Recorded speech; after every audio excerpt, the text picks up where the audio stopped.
हमारा भारत उत्तर में हिमालय और दक्षिण में समुद्र तक फैला हुआ है।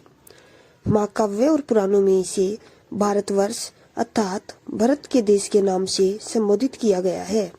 यहाँ के निवासियों को भारतीय भारत की संतान कहा जाता है। यूनानियों ने इसे इंडिया तथा मध्यकालीन मुस्लिम इतिहासकारों ने इसे हिंदुस्तान के नाम से बताया है। वेद हमें महर्षि कृष्णा देवव्यापन वेदव्यास ने दिए हैं। यह हमें वसुदेव कुटुंबकम का उपदेश देता है। भारतीय परंपरा में वेद को नित्य तथा अपरुष्य माना गया है। ऋग्वेद, यजुर्वेद, सामवेद, अथर्ववेद ये इसके 4 प्रकार हैं। जब इन चारों वेदों को मिला दिया जाए तो उसे संहिता कहा जाता है। यजुर्वेद और सामवेद 2 ऐसे वेद हैं जहाँ किसी भी ऐतिहासिक घटना का वर्णन नहीं है। ऋग्वेद के ऋषि को होत्र कहा जाता है। आर्यों की जानकारी हमें ऋग्वेद से ही मिलती है।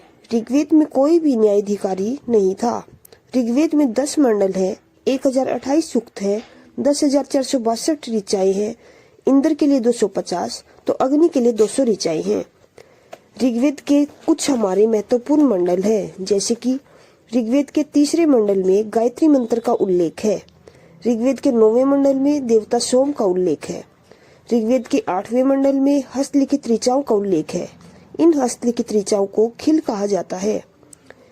ऋग्वेद के 10वें मंडल में पुरुष सूक्त यानी कि चतुष्वर्ण समाज की कल्पना का वर्णन है, जिसमें 4 बताए गए हैं: ब्राह्मण, क्षत्रिय, वैश्य और शूद्र। ब्राह्मण मुख से, क्षत्रिय भुजाओं से, वैश्य जंघाओं से, शूद्र चरणों से। ऋग्वेद के 7वें मंडल में दशराज युद्ध का उल्लेख है। दशराज युद्ध सुदास और 10 जनों के बीच लड़ा गया था, जिसमें सुदास ने विजय प्राप्त की। धर्मसूत्र हमें 4 प्रमुख जातियों की स्थिति, व्यवसाय, दायित्व और कर्तव्य में विभेद बताता है। ऋग्वेद के बाद शतपथ ब्राह्मण का स्थान है। शतपथ ब्राह्मण में स्त्री को पुरुष की अर्धांगिनी कहा गया है। यजुर्वेद के ऋषि अध्वर्यु हैं। यजुर्वेद में गद पद दोनों हैं। यव, व्रीहि, गोधूम, माड़, गुदग और मसूर का वर्णन यजुर्वेद में मिलता है। सामवेद के ऋषि उद्रात्र हैं। इसे भारतीय संगीत का जनक कहा जाता है। अथर्ववेद के ऋषि अथर्व हैं। अथर्ववेद में कन्याओं के जन्म की निंदा की गई है। परीक्षित को कुरुओं का राजा बताया गया है। कुरु देश की समृद्धि का विवरण मिलता है। सभा समिति को प्रजापति की 2 पुत्रियां बताया गया है। मनुष्यों के विचारों, अंधविश्वासों का विवरण है। पुराण 18 है। ये संस्कृत भाषा में है।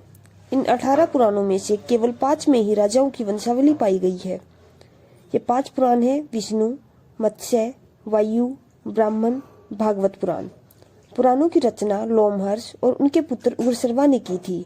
सबसे पुराना पुराण मत्स्य पुराण है। मैत्रिणी संहिता में स्त्री को पुरुष का मुख्य दोष बताया गया है। सबसे प्राचीन स्मृति ग्रंथ मनु स्मृति है। ये मनु स्मृति सूंग काल का ग्रंथ है। कुछ महत्वपूर्ण पुराण और उनके वंश: विष्णु पुराण मौर्य वंश, मत्स्य पुराण आंध्र सातवाहन वंश, वायु पुराण गुप्त वंश से संबंधित है। टोलमी, इन्होंने 2री शताब्दी में भारत का भूगोल पुस्तक लिखी। डाइमेकस, यह सीरियन नरेश अंतियोकस का राजदूत था, बिंदुसार के दरबार में आया था। डायनोसियस, यह मिस्र नरेश टोलमी फिलाडेल्फस का राजदूत था, अशोक के दरबार में आया था। प्लिनी, इन्होंने 1वीं शताब्दी में नेचुरल हिस्ट्री पुस्तक लिखी। भारत के बंदरगाह तथा व्यापारिक वस्तुओं की जानकारी हमें पेरिलस ऑफ द इरेथियन सी पुस्तक से मिलती है। सिकंदर के साथ आने वाले लेखक: निरियाकस, आनुस्क्रिटस, असिटोबुलस। कुछ चीनी लेखक: संयुगन, फाइयान, हेनसांग, इत्सिंग। संयुगन, यह 518 ईस्वी में आया, बौद्ध धर्म की प्राप्तियां एकत्र की। फाइयान चंद्रगुप्त द्वितीय के दरबार में आया, मध्य प्रदेश की जनता को सुखी समर्थ बताया। हेनसांग हर्षवर्धन के शासनकाल में आया। इसके अनुसार सिंध का राजा शूद्र था। शी युकी की पुस्तक लिखी, जिसमें 138 देशों का विवरण है। यात्रा के दौरान सबसे पहले कपिसा पहुंचा। नालंदा विश्वविद्यालय अध्ययन करने के लिए आया था। बुद्ध, शिव, सूर्य की प्रतिमाओं का पूजन किया। नारद स्मृति ग्रंथ गुप्त युग का ग्रंथ है। कथा वस्तु हीनयान का ग्रंथ है, जिसमें बुद्ध का जीवन चरित्र बताया गया है। जातक बुद्ध के पूर्व जन्म की कहानी को बताता है। आगम जैन साहित्य को कहते हैं। कल्पसूत्र जैन साहित्य का इतिहास पता चलता है। भगवती सूत्र महावीर के जीवन का पता चलता है, जो जैन धर्म से संबंधित थे। अर्थशास्त्र के लेखक चाणक्य हैं, जिनके अन्य नाम कौटिल्य और विष्णुगुप्त हैं। इससे हमें मौर्य समाज की जानकारी मिलती है। राजतरंगिणी कल्हण ने लिखा। इससे हमें कश्मीर का इतिहास पता चलता है। ऐतिहासिक घटनाओं को सबसे पहले संस्कृत में लिखने का प्रयास कल्हण ने ही किया था। चचनामा अली अहमद ने लिखा। अरबों की सिंध विजय का उल्लेख चचनामा में ही है। अष्टाध्यायी पाणिनि ने लिखी। मौर्य के पहले का इतिहास तथा राजनीति के बारे में बताता है। यह संस्कृत भाषा में है। गार्गी संहिता यह एक ज्योतिष ग्रंथ है जो कात्यायन ने लिखा। भारत पर होने वाले यवन आक्रमण का पता चलता है। पतंजलि के महाभाष्य से शुंगों के इतिहास का पता चलता है। पतंजलि पुष्यमित्र शुंग का पुरोहित था। कुछ यूनानी रोमन लेखक Ctesias, Herodotus, Megasthenes, Ptolemy, Deimachus, Dionysius, Pliny. Herodotus इसे इतिहास का पिता कहा जाता है। इसने हिस्टोरिका नामक पुस्तक लिखी, जिसमें भारत फारस का वर्णन है। मेगास्थनीज यह सेल्यूकस निकेटर का राजदूत था। चंद्रगुप्त मौर्य के दरबार में आया था। इसने इंडिका नामक पुस्तक लिखी।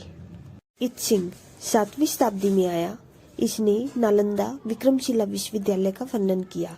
नालंदा विश्वविद्यालय बौद्ध धर्म के लिए प्रसिद्ध है। नालंदा विश्वविद्यालय के कुलपति आचार्य शीलभद्र थे। कुछ अरबी लेखक अलबरूनी, इब्न बतूता। अलबरूनी महमूद गजनवी के साथ आया। किताब-ए-हिंद, तहकीक-ए-हिंद लिखी। इब्न बतूता 1333 ईस्वी में आया। मोहम्मद बिन तुगलक ने इसे दिल्ली का काजी न्यायाधीश बनाया। यात्रा वृत्तांत रिहल्ला में है। तिब्बती लेखक तारानाथ मार्कोपोलो। तारानाथ कंग्यूर तंग्यूर ग्रंथ, मार्कोपोलो पांड्य इतिहास के अध्ययन के लिए उपयोगी विवरण। अभिलेखों के अध्ययन को एपिग्राफी कहा जाता है। बोगाजगोई इसे एशिया माइनर भी कहते हैं। मित्र, वरुण, इंद्र, नासत्य जिसे अश्विनी कुमार कहते हैं के नाम मिलते हैं।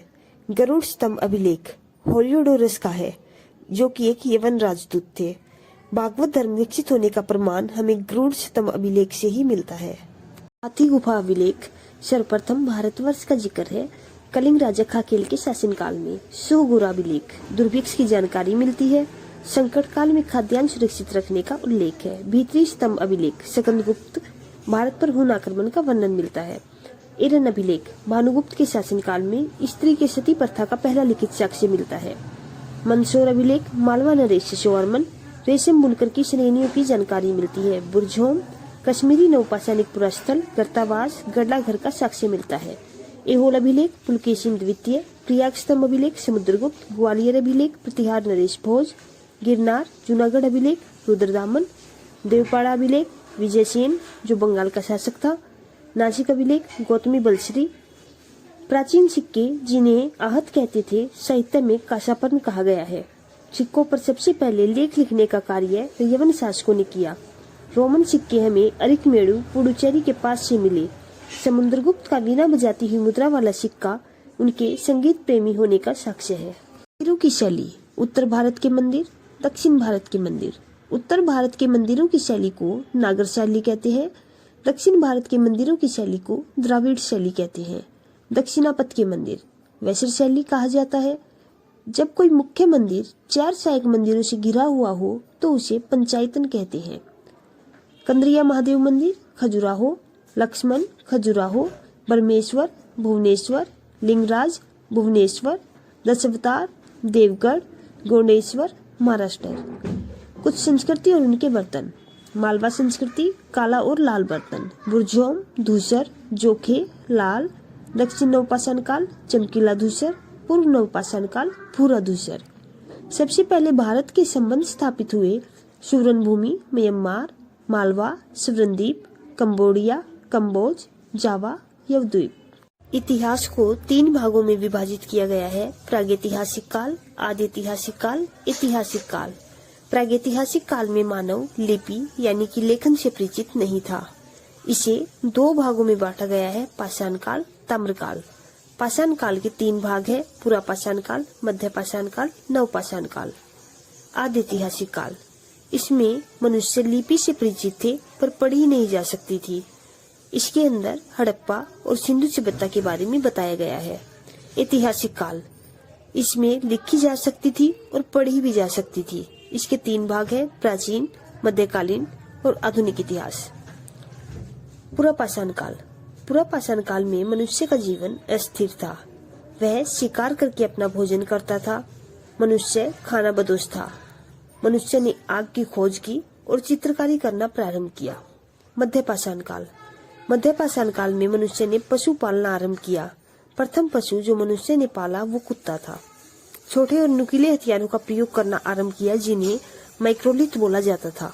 नवपाषाण काल, नवपाषाण काल के आते आते मनुष्य ने स्थायी आवास आरंभ कर दिया। मनुष्य ने कृषि प्रारंभ की, विधिवत पशु पालना प्रारंभ किया और पहिए की खोज की। नवपाषाण काल के अंत में ताम्रपाषाण काल के युग की शुरुआत हो चुकी थी, जिसे हम तांबे की खोज कह सकते हैं। ताम्रपाषाण काल युग की एक बस्ती का नाम इनाम गांव था, जो जोरवी संस्कृति से संबंधित है। प्रथम प्रयोग जो मनुष्य ने किया वो तांबा। प्रथम औजार कुल्हाड़ी अतिरपक्कम स्थान से मिली। प्राचीन फसल गेहूं, जौ। सर्वप्रथम प्रयुक्त अनाज चावल, जिसके साक्ष्य हमें कोलिडवा उत्तर प्रदेश से मिलते हैं। प्रथम अन्न उत्पादक स्थल मेहरगढ़ पश्चिमी बलूचिस्तान में है। प्रथम भारतीय पुरापाषाण कलाकृति स्थान पलावरम। मनुष्य के साथ कुत्ते को दफनाए जाने का साक्ष्य या प्रमाण हमें बुरझोम यानी कश्मीर से मिलता है।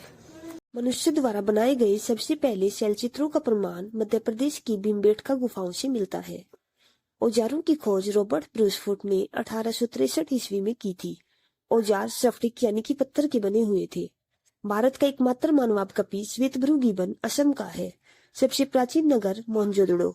सिंधी भाषा में इसका अर्थ मृतकों का टीला है। जीवाश्म का प्रमाण हमें शिवालिक की पहाड़ियों से मिलता है। मनुष्य संबंधी पहला प्रमाण भारत में नर्मदा घाटी से प्राप्त हुआ था। पहली बार भारत की जनसंख्या का प्रजातीय विभेदीकरण रिजले ने किया था। सिंधु सभ्यता को हड़प्पा सभ्यता भी कहा जाता है। सिंधु सभ्यता 2400 से 1700 ईस्वी पूर्व थी। इसकी खोज राय बहादुर दयाराम साहनी ने की थी। सिंधु सभ्यता को प्राक ऐतिहासिक यानी कि कांस्य युग में रखा जाता है। सिंधु सभ्यता के मुख्य निवासी द्रविड़ एवं भूमध्य सागरीय थे। सिंधु सभ्यता पूर्व में आलमगीरपुर मेरठ यूपी से, पश्चिम में सूतकागेडोर बलूचिस्तान तक फैली हुई है। वहीं उत्तर में यह मांदा जम्मू कश्मीर से, दक्षिण में अहमदनगर महाराष्ट्र तक फैली हुई है। अगर नदी के रूप में बात की जाए तो सिंधु सभ्यता पूर्व में हिंडन नदी से लेकर पश्चिम में दासक नदी, उत्तर में चिनाब नदी तथा दक्षिण में गोदावरी नदी तक फैली हुई है। सिंधु सभ्यता नगरीय सभ्यता थी। यहाँ की 6 नगरों को बड़े नगर की संज्ञा मिली। मोहनजोदड़ो, हड़प्पा, गनवारीवाला, राखीगढ़ी, धोलावीरा और कालीबंगन। स्वतंत्रता के बाद हड़प्पा के सर्वाधिक स्थल गुजरात से प्राप्त हुए। सिंधु सभ्यता का बंदरगाह लोथल सुतकोदा था। जुते हुए खेत, नक्काशीदार ईंटें कालीबंगन से प्राप्त हुई। अग्निकुंड का साक्ष्य लोथल कालीबंगन से मिला। पशुपति की मूर्ति, नृत्य की कांस्य मूर्ति मोहनजोदड़ो से मिली। मणके बनाने के कारखाने लोथल चन्हुदड़ो से मिले। चावल यानी कि धान की खेती का प्रमाण रंगपुर लोथल से मिला। चावल का प्रथम साक्ष्य लोथल से प्राप्त हुआ। घोड़े के अस्थिपंजर सूतकोदा लोथल कालीबंगन से प्राप्त हुए। सिंधु सभ्यता की बड़ी इमारत स्नानागार मोहनजोदड़ो से प्राप्त हुआ। यह 11.88 लंबा, 7.01 चौड़ा, 2.43 गहरा था। हड़प्पा की मोहरों पर सरंगी पशु अंकित है। नगर व घरों के विन्यास के लिए ग्रिड पद्धति अपनाई। सिंधु सभ्यता में बहु चित्रात्मक लिपि थी जो दाईं से बाईं ओर लिखी जाती थी। सिंधु सभ्यता के लोग मिठास के लिए शहद का प्रयोग करते थे। केवल लोथल नगर के दरवाजे मुख्य सड़क की ओर खुलते थे। सिंधु सभ्यता में यातायात के लिए बैलगाड़ी या भैंसगाड़ी का प्रयोग होता था जो 2 या 4 पहिए वाली थी। तोल की इकाई 16 के अनुपात में थी। मेसोपोटामिया का शब्द में लुहा, इसका अभिप्राय भी सिंधु सभ्यता से ही है। हड़प्पा मोहनजोदड़ो को जुड़वा राजधानी कहा गया है, यह पिगट ने कहा है। हड़प्पा संस्कृति का शासन वणिक वर्ग के हाथों में था। सिंधु सभ्यता के लोग धरती की पूजा करते थे, इसे उर्वरता की देवी मानकर पूजते थे। सिंधु सभ्यता में वृक्ष शिव की पूजा भी की जाती थी। मातृदेवी कुबड़ वाले सांड की उपासना भी की जाती थी। स्वास्तिक हड़प्पा सभ्यता की देन है। इससे सूर्य उपासना का अनुमान लगाते थे। पशुपति की मूर्ति के चारों ओर हाथी, चीता, गैंडा और भैंसा के चित्र मिलते हैं। हड़प्पा संस्कृति का शासन वणिक वर्ग के हाथों में था। यहाँ मंदिर के अवशेष नहीं मिले। यह मातृसत्तात्मक समाज था। लोग सूती और ऊनी वस्त्र पहनते थे। यहाँ लोग तलवार से परिचित नहीं थे। पर्दा प्रथा और वेश्यावृत्ति थी। आग में पकी हुई मिट्टी को टेराकोटा कहा जाता था। युगम समाधियां लोथल और कालीबंगन से प्राप्त हुई।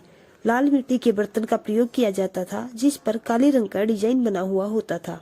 कालीबंगन का निचला शहर किले से गिरा हुआ था। शव जलाने और दफनाने दोनों की प्रथा थी। हड़प्पा में दफनाया जाता था तो मोहनजोदड़ो में जलाया जाता था। सिंधु सभ्यता का विनाश बाढ़ आने से हुआ। कालीबंगन का अर्थ काली चूड़ियां है। वैदिक सभ्यता। वैदिक सभ्यता को दो भागों में विभाजित किया गया है, ऋग्वैदिक काल, उत्तर वैदिक काल। ऋग्वैदिक काल 1500 से 1000 ईस्वी पूर्व, तो वहीं उत्तर वैदिक काल 1000 से 600 ईस्वी पूर्व था।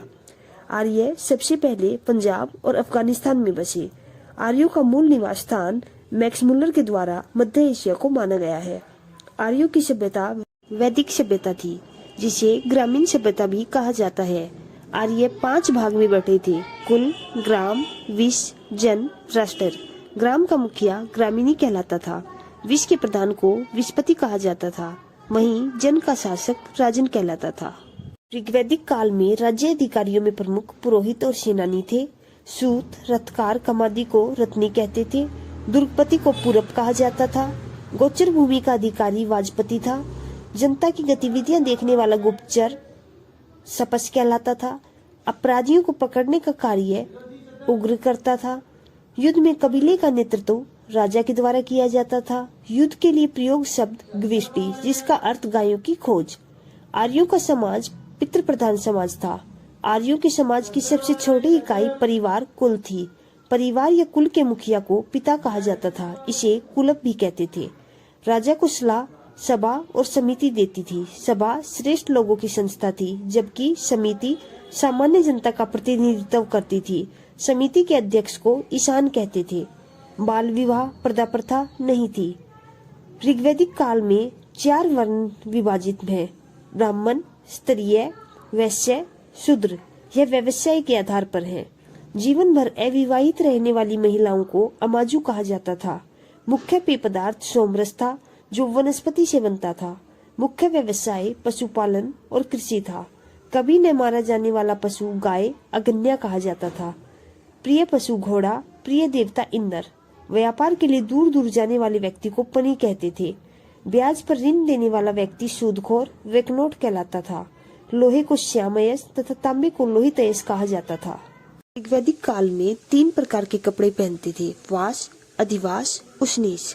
अंदर पहनने वाले कपड़े को निवि कहते थे। याज्ञवल्क्य को वाद विवाद की चुनौती गार्गी ने दी थी। मनुष्य और देवता के बीच मध्यस्थ की भूमिका के लिए अग्नि पूजा की जाती थी। ऋग्वेद में सबसे महत्वपूर्ण व पवित्र नदी सरस्वती को माना गया है। ऋग्वैदिक काल में 1 बार उल्लेख गंगा नदी का है, 3 बार उल्लेख यमुना नदी का तथा सर्वाधिक बार उल्लेख सिंधु नदी का है। नदी और उसके आधुनिक नाम। ऋग्वैदिक काल की नदियां: झेलम, वित्सत्ता, चिनाब, आश्किनी, रावी, पुरुषिनी, गंडक, सदानीरा, सतलज, सतुद्री, व्यास, विपाशा, गग्गर, दर्शधत्ती, गोमल, गोमती, क्रुब, कुर्रम, कुभा, काबुल, सुवस्तु, स्वात। उत्तर वैदिक काल। उत्तर वैदिक काल में इंद्र का स्थान प्रजापति को दिया गया। वैदिक काल के कुछ देवता: इंद्र वर्षा का देवता व युद्ध का नेता कहा जाता है। मनुष्य और देवता के बीच मध्यस्थ के लिए अग्नि। पृथ्वी एवं सूर्य निर्माता, समुद्र का देवता, विश्व के नियामक एवं शासक, सत्य का प्रतीक, ऋतु परिवर्तन व दिन रात का कर्ता वरुण देवता को कहा जाता है। आकाश का देवता धो देवता को वनस्पति देवता सोम, प्रगति एवं उत्थान देवता उषा, विपत्तियों को हरने वाला देवता आश्विन, पशुओं का देवता पूषण, विश्व के संरक्षक व पालनकर्ता विष्णु देवता व आंधी तूफान का देवता मरुत देवता को कहा जाता है। उत्तर वैदिक काल में राज्याभिषेक के समय राजसूय यज्ञ होता था। वन विभाजन जन्म के आधार पर होने लगा। हल को शिरा तथा हल रेखा को सीता कहते थे। मुद्रा की इकाइयां निशक व शतमान थी। भारत के सभी दर्शनों में से सबसे प्राचीन दर्शन सांख्य दर्शन था। इसके अनुसार 25 मुख्य तत्व हैं, जिनमें से पहला तत्व प्रकृति है। सत्यमेव जयते मुंडकोपनिषद से लिया गया है। इसमें यज्ञ की तुलना टूटी नाव से की गई है। गायत्री मंत्र की रचना विश्वामित्र ने की, लोगों को आर्य बनाने के लिए। प्रथम बार पक्की ईंटों का प्रयोग कौशाम्बी नगर में हुआ, उत्तर वैदिक काल में। गौतम नामक संस्था का जन्म उत्तर वैदिक काल में हुआ। वेदांत दर्शन का ग्रंथ ब्रह्मसूत्र व वेदांत सूत्र, जिसकी रचना बदरायन ने की। महाकाव्य 2 है, महाभारत, रामायण। महाभारत को जय संहिता भी कहा जाता है। यह विश्व का सबसे बड़ा महाकाव्य है। कुछ महत्वपूर्ण दर्शन व उनके प्रवर्तक। चारवाक दर्शन, चारवाक। योग, पतंजलि। सांख्य, कपिल। न्याय, गौतम। पूर्व मीमांसा, जैमिनी। उत्तर मीमांसा, बदरायन। वैशेषिक, कनाद, उलुक। महाजनपद। बुद्ध के जन्म के 6वीं शताब्दी ईसा पूर्व भारत 16 जनपदों में बटा था। इसकी जानकारी हमें अंगुत्तर निकाय से मिलती है। अंगुत्तर निकाय एक बौद्ध ग्रंथ है। कुछ महान जनपद व उनकी राजधानी, इनके आधुनिक क्षेत्र और क्षेत्र का भी उल्लेख है, लेकिन परीक्षा के लिए महाजनपद और उनकी राजधानी ही महत्वपूर्ण है। महाजनपद और उनकी राजधानी। अंग, चंपा, मगध, गिरिवर्ष, राजगृह, काशी, वाराणसी, वत्स, कौशाम्बी, वज्जी, वैशाली, विधेय, मिथिला, कौशल, श्रावस्ती, अवंती, उज्जैन, महिष्मती, मल, कुशावती, पंचाल, अस्तर, कामिप्लय, चेदी, शक्तिमती, कुरु, इंद्रप्रस्थ, मत्स्य, विराटनगर, कंबोज, हाटक, सुरसेन, मथुरा, अस्मक, पोटली, पोतन, गांधार, तक्षशिला। सिंधु सभ्यता के प्रमुख स्थल। हड़प्पा। हड़प्पा की खोज 1921 में दयाराम साहनी ने की थी। यह रावी नदी के किनारे पर है, वर्तमान में पाकिस्तान में। यहाँ से श्रमिक आवास, अन्नानगार, लकड़ी का ताबूत, RH-37 कब्रिस्तान के साक्ष्य मिले। मोहनजोदड़ो। इसकी खोज राखल दास बनर्जी ने 1922 में की। यह सिंधु नदी के किनारे है, वर्तमान में पाकिस्तान में सिंध प्रांत के लड़काना जिले में है। यहाँ से हमें पुरोहित आवास, अन्नानगार, विशाल स्नान गृह, घर में कुआं, आदि शिव, काशी की नर्तकी की मूर्ति, सबसे चौड़ी सड़क प्राप्त हुई। चनहुदड़ो। इसकी खोज गोपाल मजुमदार ने की। यह सिंधु नदी के किनारे पर है, वर्तमान में पाकिस्तान में। यह एकमात्र दुर्ग रहित शहर है। यह औद्योगिक शहर है। यहाँ से हमें लिपस्टिक, शीशा, मनके, गुड़िया, कुत्ते बिल्ली के पैरों के निशान के साक्ष्य मिले। रोपड़। इसकी खोज यगदत्त शर्मा ने की। यह सतलुज नदी के किनारे है, वर्तमान में पंजाब में। मानव के साथ कुत्ते को दफनाए जाने का साक्ष्य भी हमें यहीं से मिला। इसका साक्ष्य हमें बुरझोम से भी मिला था। कालीबंगा की खोज बीके थापड़ व बीबी लाल ने की। यह घग्गर नदी के किनारे है, वर्तमान में राजस्थान में। कालीबंगा से हमें हल से जुते हुए खेत के निशान, अलंकृत ईंट, हवन कुंड व चूड़ी के साक्ष्य मिले। धोलावीरा। धोलावीरा से हमें स्टेडियम के साक्ष्य मिले। इसकी खोज रविंदर सिंह बिष्ट ने की। सुरकोटता। इसकी खोज जगपति जोशी ने की। यहाँ से हमें घोड़े की हड्डियां प्राप्त हुई। लोथल। इसकी खोज SR राव ने की। यह भोगवा नदी के किनारे है, जो अहमदाबाद, गुजरात में वर्तमान में है। सिंधु सभ्यता का बंदरगाह लोथल को कहा जाता है। वह इसके दरवाजे मुख्य सड़कों की ओर खुलते थे। अब हम जैन धर्म के बारे में बताते हैं। जैन धर्म के संस्थापक व प्रथम तीर्थकर ऋषभदेव थे। इनका प्रतीक चिन्ह सांड था। इसके 23वें तीर्थकर पार्श्वनाथ, जो अश्वसेन के पुत्र थे। पार्श्वनाथ का प्रतीक चिन्ह सर्प था। 24वें तीर्थकर व अंतिम तीर्थकर महावीर स्वामी थे, जिनका प्रतीक चिन्ह सिंह था। महावीर स्वामी का जन्म 540 ईस्वी पूर्व कुंडग्राम, वैशाली में हुआ। वह महावीर स्वामी की मृत्यु पावापुरी, राजगीर में हुई। महावीर स्वामी के पिता का नाम सिद्धार्थ था तथा यह ज्ञातक कुल के सरदार थे।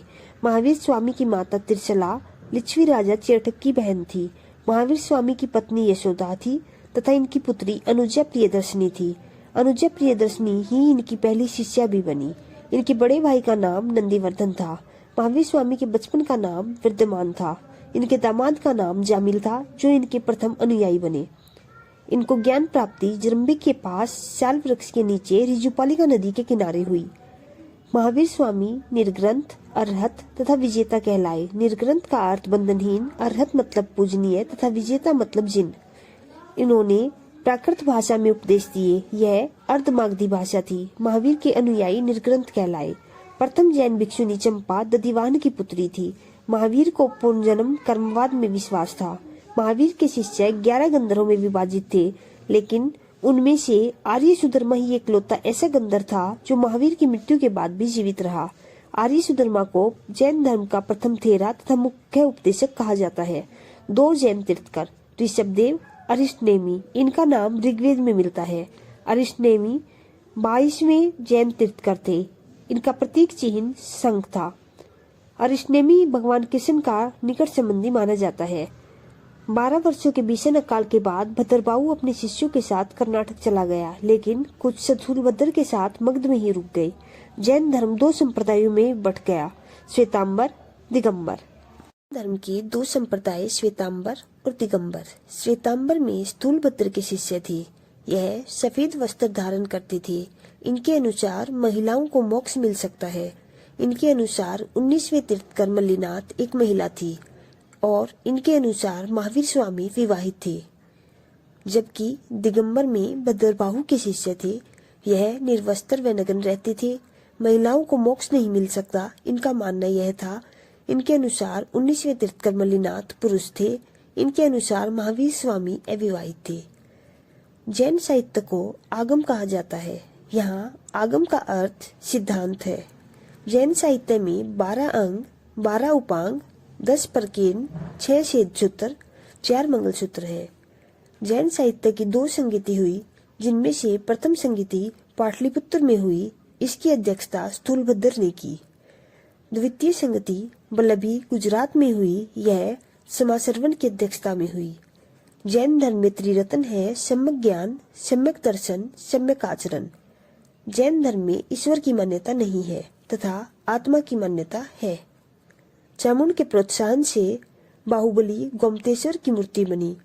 यह श्रवणबेलगोला कर्नाटक में है। चामुंड गंग वंश के मैसूर का मंत्री था। खजुराहो में जैन मंदिर चंदेल शासकों ने बनवाया। जैन धर्म का प्रसिद्ध केंद्र मथुरा में है। कल्पसूत्र भद्रबाहु द्वारा रचित है। यह जैन तीर्थकरों की जीवनी है। सृष्टिपाल, जो कि एक मल्ल राजा थे, के राजप्रसाद में महावीर को निर्वाण प्राप्त हुआ। जैन धर्म अपनाने वाले कुछ राजा उदयीन, चंद्रगुप्त मौर्य, वन राजा, कलिंग राजा खारवेल, राष्ट्रकूट राजा अमोघवर्ष तथा चंदेल शासक थे। बौद्ध धर्म के संस्थापक गौतम बुद्ध है। इन्हें एशिया का ज्योतिपुंज कहा जाता है। इनका जन्म 563 ईस्वी पूर्व लुम्बिनी कपिलवस्तु में हुआ। इनकी मृत्यु कुशीनारा उत्तर प्रदेश में हुई 483 ईस्वी पूर्व। इनके जन्म का प्रतीक कमल, सांड, गृह त्याग घोड़ा, ज्ञान, पीपल, निर्वाण, पदचिन्ह तथा मृत्यु स्तूप। गौतम बुद्ध के पिता का नाम सुशोधन। यह शाक्य गुण के मुखिया थे। गौतम बुद्ध की माता माया देवी, सौतेली माता प्रजापति गौतमी, पत्नी यशोधरा, पुत्र राहुल। गृह त्याग को महावीर निष्कर्मण कहा गया है तथा इनके प्रथम गुरु अरलार कलाम थे, वैशाली में। इनको ज्ञान प्राप्ति निरंजना फल्गु नदी के किनारे पीपल वृक्ष के नीचे वैशाख पूर्णिमा की रात को हुई। इनकी ज्ञान प्राप्ति का स्थान बोधगया कहलाया। शिक्षा ग्रहण की सांख्य दर्शन की अलार कलाम से, वैशाली में। इसके बाद रुद्रक्रामपुत्र राजगीर से शिक्षा ली। प्रथम उपदेश पाली भाषा में सारनाथ ऋषिपत्तनम में दिया। यह धर्म चक्र प्रवर्तन कहा गया। सर्वाधिक उपदेश श्रावस्ती कौशल देश की राजधानी में दिए। मृत्यु को महापरिनिर्वाण कहा गया। इनकी मृत्यु चुन द्वारा अर्पित भोजन के बाद हुई। अंत्येष्टि संस्कार मल्लों ने किया। बौद्ध धर्म का ज्ञान त्रिपिटक से मिलता है। यह पाली भाषा में है। त्रिपिटक में विनय पिटक, सूत्र पिटक तथा अभिधम पिटक है। विनय पिटक में भिक्षुओं के आचरण संबंधी नियम है। सूत्र पिटक में बौद्ध के उपदेश संकलित है तथा अभिधम पिटक में बौद्ध धर्म की दार्शनिक व्याख्याएं हैं। इसका महत्वपूर्ण भाग कथा वस्तु है। कथाएं यह पाली भाषा में है। इनमें बुद्ध के पूर्वजन्म की कथाएं हैं। ये 549 है। बुद्ध चरित यह संस्कृत भाषा में है। असुघोष द्वारा रचित है। बुद्ध के जीवन वृत्त एवं शिक्षा का वर्णन है। इसे बौद्धों की रामायण कहा जाता है। धम्मपद यह पाली भाषा में है। इसे बौद्धों की गीता कहा जाता है। बुद्ध के जन्म मृत्यु की तिथि चीनी परंपरा के अनुसार कैंटोन अभिलेख के आधार पर है। बौद्ध धर्म में ईश्वर में विश्वास नहीं था तथा आत्मा की कल्पना भी नहीं थी, परंतु पुनर्जन्म की मान्यता है। निर्वाण दीपक के बुझ जाने को कहते हैं, अर्थात तृष्णाशील हो जाने की अवस्था। विश्व दुखों से भरा है सिद्धांत उपनिषद से लिया गया है। बुद्ध के अनुयायी दो भागों में थे, भिक्षुक, उपासक। जो संन्यास ग्रहण करते थे उन्हें भिक्षुक कहा जाता था तथा गृहस्थ जीवन के साथ बौद्ध धर्म अपनाने वाले को उपासक कहते थे। बौद्ध धर्म अपनाने की न्यूनतम आयु 15 वर्ष थी। बौद्ध धर्म में प्रविष्ट होने को उपसंपदा कहा गया है। बौद्ध धर्म में त्रिरत्न थे, बुद्ध, धम्म, संघ। महात्मा बुद्ध की मृत्यु के बाद बौद्ध धर्म के प्रचार प्रसार के लिए बौद्ध संगतियों का आयोजन किया गया। इसमें 4 बौद्ध संगतियां हुई। प्रथम राजगृह में अजातशत्रु अध्यक्ष थे, द्वितीय वैशाली कालाशोक अध्यक्ष, तृतीय पाटलिपुत्र अशोक अध्यक्ष, चतुर्थ कुंडलवन कनिष्क अध्यक्ष। चौथी बौद्ध संगति के बाद बौद्ध धर्म 2 संप्रदायों में बढ़ गया, हीनयान, महायान। हीनयान का आदर्श अरहत पद है। ये अपनी साधना से निर्वाण प्राप्ति करते थे। यह बौद्ध धर्म का प्राचीन रूप है। यह कठोर मार्ग है। बुद्ध को अलौकिक गुण वाला सामान्य पुरुष मानते हैं तथा हीनयान में बुद्ध के प्रतीकों की पूजा करते हैं। इनके ग्रंथ पाली भाषा में है। कर्म एवं धर्म में विश्वास रखते हैं। महायान, इसका आदर्श बोधिसत्व है। इसमें दूसरे के भले को प्राथमिकता के लिए अपने निर्वाण में देरी की जाती है। बौद्ध धर्म का नवीन रूप है। यह सरल मार्ग है। बुद्ध को भगवान मानते हैं। बुद्ध की मूर्ति की पूजा करते हैं। इनके ग्रंथ संस्कृत भाषा में है तथा यह परोपकार में विश्वास करते हैं। निधन के पश्चात बुद्ध के अस्थि अवशेषों को भारत की 8 जगहों पर स्थापित कर स्तूपों का निर्माण करवाया गया, जिसमें से सबसे बड़ा स्तूप सांची का स्तूप है। बौद्ध धर्म में सबसे पवित्र त्योहार वैशाख पूर्णिमा को माना गया है। इसी दिन बुद्ध का जन्म, ज्ञान प्राप्ति, महापरिनिर्वाण की प्राप्ति हुई। सांसारिक दुखों के लिए बुद्ध के 4 आर्य सत्यों का उपदेश है। दुख, दुख समुदाय, दुख निरोध, दुख निरोधागामिनी प्रतिपदा। इनसे मुक्ति हेतु अष्टांगिक मार्ग की बात की गई है। सम्यक दृष्टि, सम्यक संकल्प, सम्यक वाणी, सम्यक कमंती, सम्यक व्यायाम, सम्यक स्मृति, सम्यक समाधि तथा सम्यक आजीव। निर्वाण प्राप्ति के लिए 10 चीजों पर बल दिया गया है। अहिंसा, सत्य, अस्तेय, अपरिग्रह, मद सेवन न करना, असमय भोजन न करना, सुख पर बिस्तर पर नहीं सोना, धन संचय न करना, स्त्रियों से दूर रहना, नृत्य ज्ञान से दूर रहना। गृहस्थों के लिए पहले 5 नियम आवश्यक है तथा भिक्षुओं के लिए 10 आवश्यक है। बौद्ध धर्म में गृहस्थों के लिए पहले 5 शील थे तथा भिक्षुओं के लिए 10 शील थे। बुद्ध ने अंतिम जन्म शाक्य मुनि के रूप में लिया। बुद्ध की प्रथम मूर्ति मथुरा कला में बनी। सर्वाधिक बुद्ध मूर्तियां गंधार शैली की थी। बुद्ध ने मध्यम मार्ग को अपनाया, उनका उपदेश दिया। इसे मध्यमा प्रतिपद कहते हैं। तिब्बत, भूटान एवं पड़ोसी देशों में बौद्ध धर्म का प्रचार किया। यह पद्म संभव ने किया। इन्हें गुरु रिंपाच के नाम से भी जाना जाता है। यह बर्जियान शाखा से संबंधित है। इनकी 123 फीट ऊंची मूर्ति हिमाचल प्रदेश रेवालसर झील पर स्थित है। भारत में उपासना की जाने वाली प्रथम मूर्ति बुद्ध की ही थी। अब शैव धर्म के बारे में। प्रारंभिक साक्ष्य हड़प्पा संस्कृति से मिलता है। शिवलिंग उपासना का पहला वर्णन मत्स्य पुराण से मिलता है। शिव को ऋग्वेद में रुद्र तथा अथर्ववेद में भव, चारु, पशुपति तथा भूपति कहा गया है। पार्वती का नाम रुद्र की पत्नी के रूप में तैत्तिरीय अरण्यक में मिलता है। वामन पुराण शैव संप्रदाय की संख्या 4 बताता है। पाशुपत, कापालिक, कालामुख, लिंगायत। इनमें से पाशुपत सबसे प्राचीन संप्रदाय है। पाशुपत संप्रदाय के संस्थापक लकुलिश थे।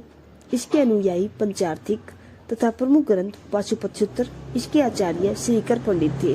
कापालिक संप्रदाय, इसके इष्ट भैरव प्रमुख केंद्र श्रीशैल था। कालामुख संप्रदाय, इसके अनुयायियों को महाव्रतधर कहा गया है।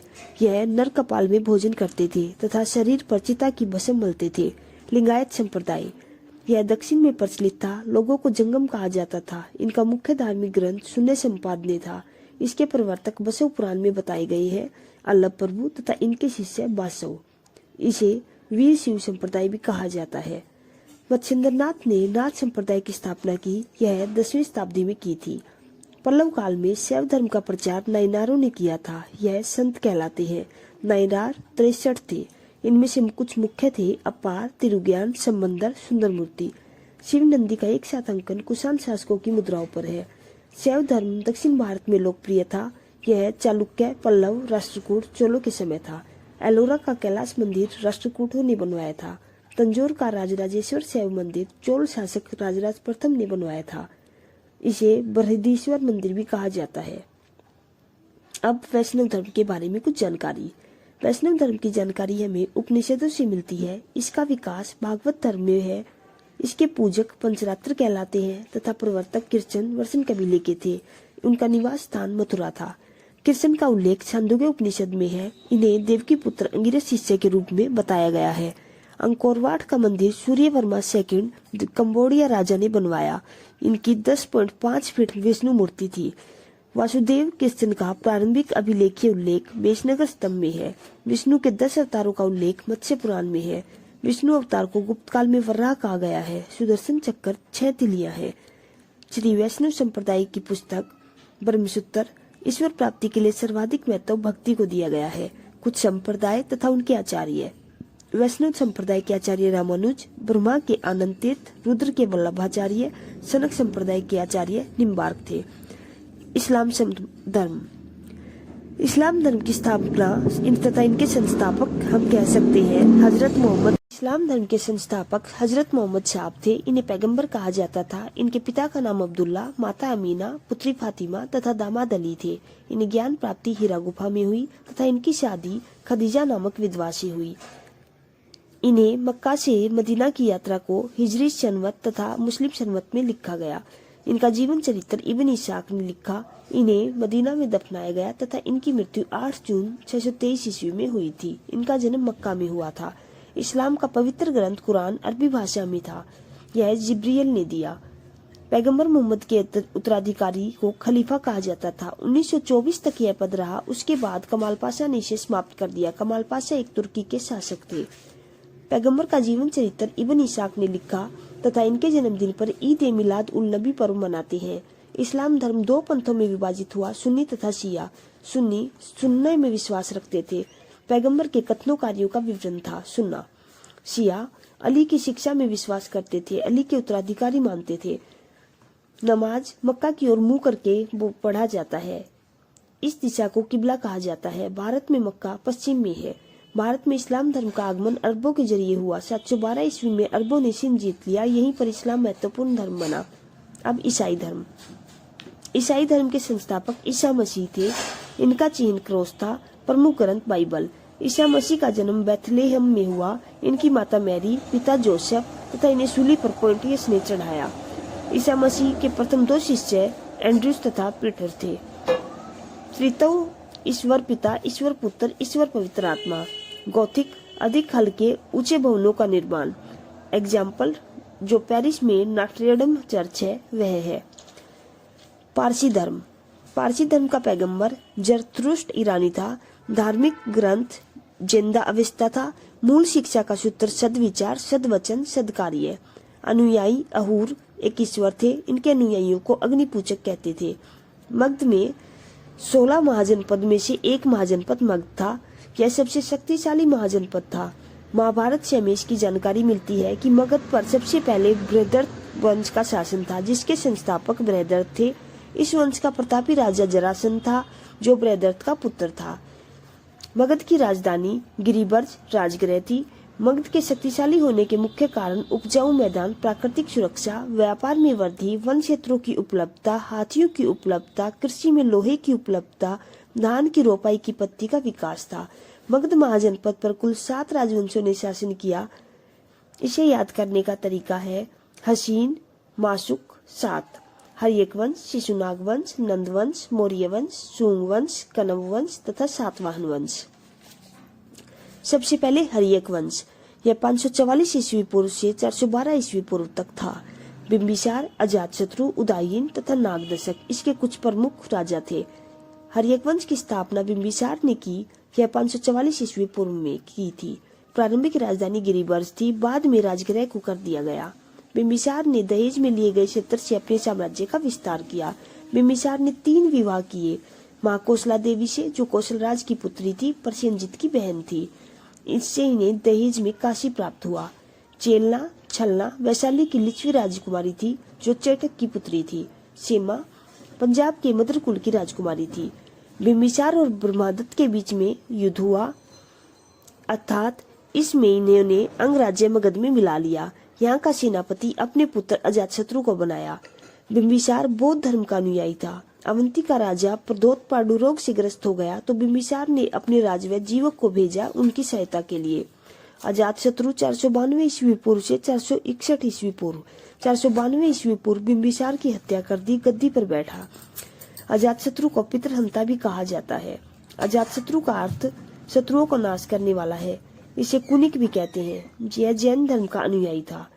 वैशाली पर जीत प्राप्त की तथा अपने मंत्री वर्षकार की सहायता से इस युद्ध में 2 नए हथियार रथमुसल तथा महाशिलाकंठ का प्रयोग किया। अजातशत्रु की हत्या इसके पुत्र उदयीन ने की। उदयीन 461 से 445 ईस्वी पूर्व रहा। इसे भी पितृहंता कहते हैं। उदयीन ने पाटलिग्राम की स्थापना की। जैन धर्म का अनुयायी था। राजगृह से राजधानी बदलकर पाटलिपुत्र को बनाया। गंगा एवं सोन नदी के संगम पर पाटलिपुत्र की स्थापना की। इसके बाद इसका पुत्र नागदशक मगध का राजा बना।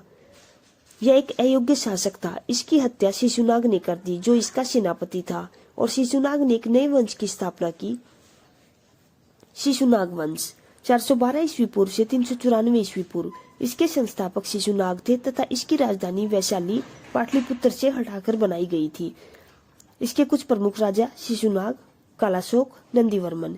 शिशुनाग का उत्तराधिकारी कालाशोक था जिसने फिर से राजधानी पाटलिपुत्र बना दी। अंतिम राजा नंदीवर्मन। इसकी हत्या महापद्म नंद ने की और नए वंश को स्थापित किया, नंद वंश। इसके संस्थापक महापद्म नंद थे। नंद वंश का शासक शूद्र पुराणों में उल्लेख है। नंद वंश का महान शासक महापद्म नंद था। यह सर्वशत्रांतक की उपाधि धारण करने वाला था जिसे क्षत्रियों का नाश करने वाला कहा जाता है। महापद्म नंद ने कलिंग जीतकर एकराट की उपाधि हासिल की। महापद्म नंद की कलिंग विजय का उल्लेख हाथी गुफा अभिलेख में मिलता है। महापद्म नंद ने कलिंग में सिंचाई के लिए एक नहर बनवाया। महापद्म नंद के 8 पुत्र थे, उनमें से एक धनानंद था। इस वंश का अंतिम शासक धनानंद ही था जो 326 ईस्वी पूर्व से 322 ईस्वी पूर्व रहा। यह सिकंदर के समकालीन था। धनानंद के समय ही मैसेडोनिया का शासक सिकंदर ने पश्चिमोत्तर भारत पर आक्रमण किया। धनानंद ने चाणक्य को अपने दरबार में अपमानित करके निकाल दिया। चाणक्य ने चंद्रगुप्त मौर्य के साथ मिलकर धनानंद को हराया तथा एक नए वंश की स्थापना की, मौर्य वंश। मौर्य वंश से पहले भारत पर कुछ विदेशी आक्रमण हुए। पूर्वी क्षेत्र में मगध एक शक्तिशाली महाजनपद था, परंतु पश्चिमोत्तर क्षेत्र में कुछ ऐसे शासक थे जो बहुत छोटे थे, इसलिए विदेशियों ने यहाँ पर आक्रमण किया। ईरानी आक्रमण तथा यूनानी आक्रमण। ईरानी आक्रमण। भारत पर प्रथम विदेशी आक्रमण हकमनी वंश ने किया। यह ईरान के थे। हकमनी वंश के संस्थापक साइरस द्वितीय थे तथा इन्होंने पहली बार भारत पर आक्रमण किया जो असफल रहा। भारत पर आक्रमण करके प्रथम सफलता डेरियस प्रथम ने हासिल की। यह भी हकमनी वंश से थे। 516 ईस्वी पूर्व डेरियस प्रथम ने गांधार तथा कंबोज को हराकर अपने साम्राज्य में मिला लिया। भारत के पश्चिमोत्तर भाग को जीतकर डेरियस ने इसे ईरान को 20वां प्रांत बनाया। इस क्षेत्र से कुल 360 टैलेंट सोना मिला जो कुल एशियाई प्रांतों से मिलने वाले राजस्व का 1/3 था। ईरानी आक्रमण का प्रभाव यह रहा कि भारत और ईरान का संपर्क 200 सालों तक बना रहा तथा व्यापार को बढ़ावा मिला। अब यूनानी आक्रमण। 356 ईस्वी पूर्व सिकंदर का जन्म मैसेडोनिया में हुआ। इनकी मृत्यु बेबीलोन 323 ईस्वी पूर्व हुई। सिकंदर यूनान के राजा फिलिप का पुत्र था। फिलिप मकदूनिया का शासक था। सिकंदर का सेनापति सेल्यूकस निकेटर था तथा इसके गुरु अरस्तु थे। इनकी पत्नी का नाम रोक्साना तथा घोड़े का नाम बुसेफेलस था। सिकंदर ने जब पश्चिमोत्तर से आक्रमण शुरू किया तो सबसे पहले आम्बिक ने अधीनता स्वीकार की। यह तक्षशिला का राजा था। उसके बाद सिकंदर ने पंजाब, झेलम तथा चिनाब के बीच का क्षेत्र के राजा पोरस के साथ युद्ध किया। सिकंदर और पोरस के युद्ध को हाइडेस्पीज का युद्ध भी कहा जाता है। यह झेलम वित्सत्ता के युद्ध से भी विख्यात है। सिकंदर की सेना ने व्यास नदी को पार करने से मना कर दिया तथा सिकंदर का स्थल सेनापति सेल्यूकस निकेटर और जल सेनापति निरियाकस था। सिकंदर 19 महीने भारत में रहा, 326 से 325 ईस्वी पूर्व, तथा स्थल मार्ग से 325 ईस्वी पूर्व भारत से लौट गया।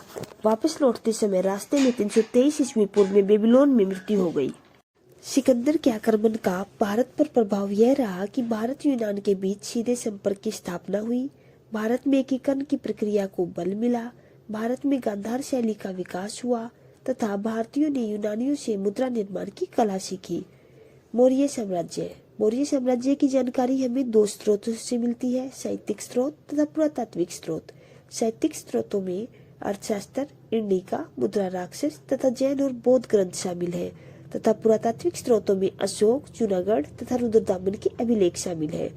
मौर्य साम्राज्य के कुछ महत्वपूर्ण राजा चंद्रगुप्त मौर्य, बिंदुसार, अशोक, दशरथ मौर्य, संप्रति, शालिशुक, देववर्मन, शतधन्वन तथा बृहद्रथ थे। मौर्य साम्राज्य के संस्थापक चंद्रगुप्त मौर्य थे, जिनका जन्म 345 ईस्वी पूर्व हुआ। प्लूटार्क ने इन्हें एंड्रोकोटस कहा तथा जस्टिन ने इन्हें सेंड्रोकोटस कहा। इन नामों की पहचान विलियम जोनस ने 1793 ईस्वी में की। इन्होंने चाणक्य को प्रधानमंत्री बनाया, जिन्हें कौटिल्य तथा विष्णुगुप्त भी कहा जाता है। चंद्रगुप्त और धनानंद के बीच में युद्ध हुआ, जो चंद्रगुप्त ने जीत लिया तथा चंद्रगुप्त ने यह युद्ध जीतकर धनानंद की पुत्री दुर्धरा से विवाह कर लिया। 305 ईस्वी पूर्व चंद्रगुप्त और सेल्यूकस निकेटर का युद्ध हुआ। इसका वर्णन एपियानस में है। चंद्रगुप्त ने सेल्यूकस निकेटर की पुत्री कार्नेलिया, जिन्हें हेलेना भी कहा जाता है, से विवाह कर लिया। युद्ध की शर्तों के अनुसार सेल्यूकस निकेटर ने 4 प्रांत चंद्रगुप्त मौर्य को दे दिए, काबुल, कंधार, हेरात तथा मकरान। सेल्यूकस निकेटर ने अपना राजदूत मेगास्थनीज को बनाया। चंद्रगुप्त मौर्य के दरबार में इसे भेजा। मेगास्थनीज का उत्तराधिकारी डाइमेकस एंटियोकस का राजदूत था। चंद्रगुप्त मौर्य जैन धर्म की शिक्षा ले रहे थे भद्रबाहु से तथा कर्नाटक चले गए सवरन बेलगोला में। 298 ईस्वी पूर्व संलेखना विधि द्वारा इन्होंने प्राण त्याग दिए। चंद्रगुप्त मौर्य का उत्तराधिकारी बिंदुसार बना। बिंदुसार की माता दुर्धरा है तथा बिंदुसार को अमित्रघात कहते हैं। जैन ग्रंथ में बिंदुसार को सिंगसेन कहा गया है। बिंदुसार आजीवक संप्रदाय का अनुयायी था। आजीवक संप्रदाय की स्थापना मक्खली गोसाल ने की थी। सीरिया का शासक एंटियोकस ने अपना राजदूत डाइमेकस बिंदुसार के दरबार में भेजा। बिंदुसार ने सीरिया नरेश से अंजीर, मीठी शराब तथा यूनानी दार्शनिक की मांग की, परंतु एंटियोकस ने अंजीर और मीठी शराब तो भेज दी, लेकिन कहा कि यूनानी दार्शनिक का क्रय विक्रय नहीं किया जा सकता। बिंदुसार के 2 पुत्र थे, सुसीम तथा अशोक। बिंदुसार के समय में सिंधु झेलम नदी के किनारे एक तक्षशिला विद्रोह हुआ। तक्षशिला विद्रोह के समय बिंदुसार का पुत्र सुसीम वहीं पर था, पर वह विद्रोह को दबा नहीं सका, इसलिए बिंदुसार ने अशोक को भेजा। बौद्ध विद्वान तारानाथ ने बिंदुसार को 16 राज्यों का विजेता बताया है। बिंदुसार का उत्तराधिकारी अशोक बना। अब राजा अशोक के बारे में कुछ बातें। अशोक का जन्म 304 ईस्वी पूर्व हुआ पाटलिपुत्र में।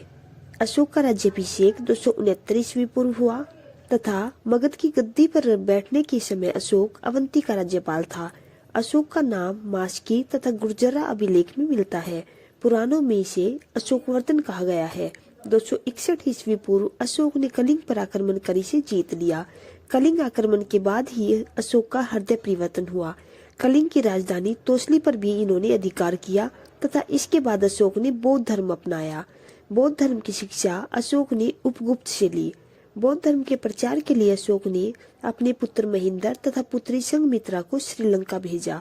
अशोक ने आजीवक संप्रदाय के लोगों के लिए बराबर की पहाड़ियों में 4 गुफाओं का निर्माण करवाया। ये 4 गुफाएं थी कर्ज, चौपार, सुदामा तथा विश्व झोपड़ी। अशोक का पुत्र दशरथ नागार्जुन गुफा आजीविकों को देने वाला बना। फिलाडेल्फस ने डियोनिसियस को अशोक के दरबार में भेजा, जो हमें प्लिनी ने बताया। अशोक की माता सुभद्रांगी थी। अशोक के 7वें स्तंभ लेख में आजीविकों का उल्लेख है। इनके हितों को ध्यान के लिए महामात्रों को नियुक्त किया गया था। अशोक ने अपने संदेशों को अभिलेखों के माध्यम से जनता तक पहुंचाया। अभिलेखों की भाषा प्राकृत थी। यह 4 लिपियों में लिखी गई थी, ब्राह्मी, खरोष्टी, अरमाइक तथा ग्रीक। ब्राह्मी लिपि का साक्ष्य भारत से है। खरोष्टी लिपि के साक्ष्य पाकिस्तान में मिले। अरमाइक लिपि अफगानिस्तान तथा ग्रीक लिपि अफगानिस्तान की उत्तरी सीमा से प्राप्त हुए। अशोक के शिलालेखों की खोज 1750 ईस्वी में पादरेटी फैंथलर ने की तथा इनमें पढ़ने में सफलता प्राप्त करने वाले जेम्स प्रिसेप बने 1837 ईस्वी में। अशोक ने अपने अभिलेखों में अपना नाम देवनाम प्रियदर्शी लिखा, जिसका अर्थ देवताओं का प्रिय है। मध्य प्रदेश के गुर्जरा तथा कर्नाटक की मास्की नेदर तथा उदेगोलान में अशोक स्पष्ट नाम लिखा है, जबकि राजस्थान के भाबरू अभिलेख में मगध का सम्राट बताया गया है। अशोक ने खुद को मगध का सम्राट कहा है।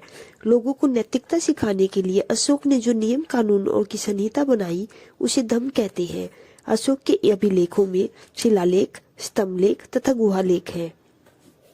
अशोक के चतुर्दश शिलालेख। सबसे पहले में पशु बलि की निंदा की गई है। दूसरे में मनुष्य तथा पशु चिकित्सा की व्यवस्था के बारे में बताया गया है। तीसरे में बताया गया है कि हर 5वें वर्ष दौरा होगा तथा धार्मिक नियमों का उल्लेख बताया गया है। चौथे में भैरी घोष की जगह धम्म घोष आया है तथा 5वें में धर्म महामात्रों की नियुक्ति की गई है। अशोक के छठे अभिलेख में आत्म नियंत्रण की शिक्षा के बारे में बताया गया है तथा 7वें में तीर्थ यात्राओं का उल्लेख है। इनके 8वें शिलालेख में तीर्थ यात्राओं का उल्लेख है तथा 9वें में सच्ची भेंट सच्चा शिष्टाचार बताया गया है। 10वें शिलालेख में हमेशा प्रजा हित के बारे में सोचने को बताया गया है। 11वें में धम्म की व्याख्या तथा 12वें में स्त्री महामात्रों की नियुक्ति के बारे में बताया है। 13वें शिलालेख में कलिंग युद्ध का वर्णन है, जिसके बाद इनका हृदय परिवर्तन हुआ तथा इसी में पड़ोसी राजाओं के बारे में भी बताया गया है। अशोक के 14वें शिलालेख में धार्मिक जीवन के लिए प्रेरित करने के बारे में बताया गया है। अशोक के स्तंभलेखों में 7 हैं, जो हमें 6 स्थानों से प्राप्त हुए। प्रयाग स्तंभलेख कौशाम्बी में था, अकबर ने इलाहाबाद में करवा दिया। दिल्ली टोपरा अभिलेख, यह टोपरा से दिल्ली गया, फिरोज शाह तुगलक ने इसे भेजा। दिल्ली मेरठ अभिलेख, यह मेरठ से दिल्ली पहुंचा। रामपुखा अभिलेख चंपारण बिहार में तथा इसकी खोज कार्लायल ने की। लोरिया अरिराज अभिलेख चंपारण बिहार में तथा लोरिया नन्नतगढ़ चंपारण बिहार, इस पर मोर का चित्र बना है। रानी का अभिलेख कौशाम्बी है तथा सबसे छोटा स्तंभलेख रूमीदेई है। इसमें भू राजस्व की दर घटाने की घोषणा की गई है। 7वां अभिलेख सबसे लंबा अभिलेख है। पृथक पृथक अभिलेख सभी मनुष्य मेरे बच्चे, सारे कुना कंधार अभिलेख ग्रीक अर्माइक भाषा में है। मुख्यमंत्री पुरोहित की नियुक्ति से पहले जांच उपदा परीक्षण कहलाती थी। अर्थशास्त्र में गुप्तचर को गूढ़ पुरुष, जासूस को चर तथा तीर्थ को महामात्र कहा गया है। एक स्थान पर रहकर गुप्तचर करने वाले को संस्था तथा भ्रमण कर गुप्तचर करने वाले को संचार कहा गया है। प्रांत को चक्कर तथा प्रांत के प्रशासक को कुमार, आर्यपुत्र तथा राष्ट्रिक कहते थे। प्रशासन की सबसे छोटी इकाई ग्राम तथा ग्राम का मुखिया ग्रामिक था। सबसे छोटा प्रचारक गोप, जो 10 ग्रामों का शासन संभालता था। मार्ग निर्माण अधिकारी एग्रोनोमाई मेगास्थनीज के अनुसार था। सेना का नेतृत्व नायक तथा सैन्य विभाग का सबसे बड़ा अधिकारी सेनापति था। मौर्य समाज में गुप्तचर विभाग को महामात्र सर्व के अधीन माना जाता था। न्यायाधीश को राजुक तथा सरकारी भूमि को सीता भूमि कहते थे। बिना वर्षा वाली अच्छी खेती वाली भूमि को अदेवमात्र कहा जाता था। स्वतंत्र वैश्यावृत्ति अपनाने वाली महिला रूपाजीवा तथा नंद वंश विनाश के लिए चंद्रगुप्त मौर्य ने प्रवर्तक कश्मीर का राजा था, जो से सहायता ली। मौर्य समाज या मौर्य वंश में 10 राजा तथा 9 राजाओं की बात कही गई है। 10 राजा भागवत पुराण के अनुसार तथा 9 राजा वायु पुराण के अनुसार।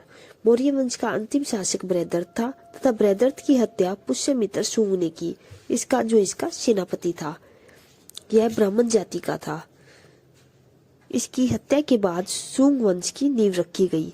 मौर्योत्तर काल। शुंग वंश ब्राह्मण साम्राज्य से था तथा इसके संस्थापक पुष्यमित्र शुंग थे। इसकी राजधानी विदिशा, जो मध्य प्रदेश में है।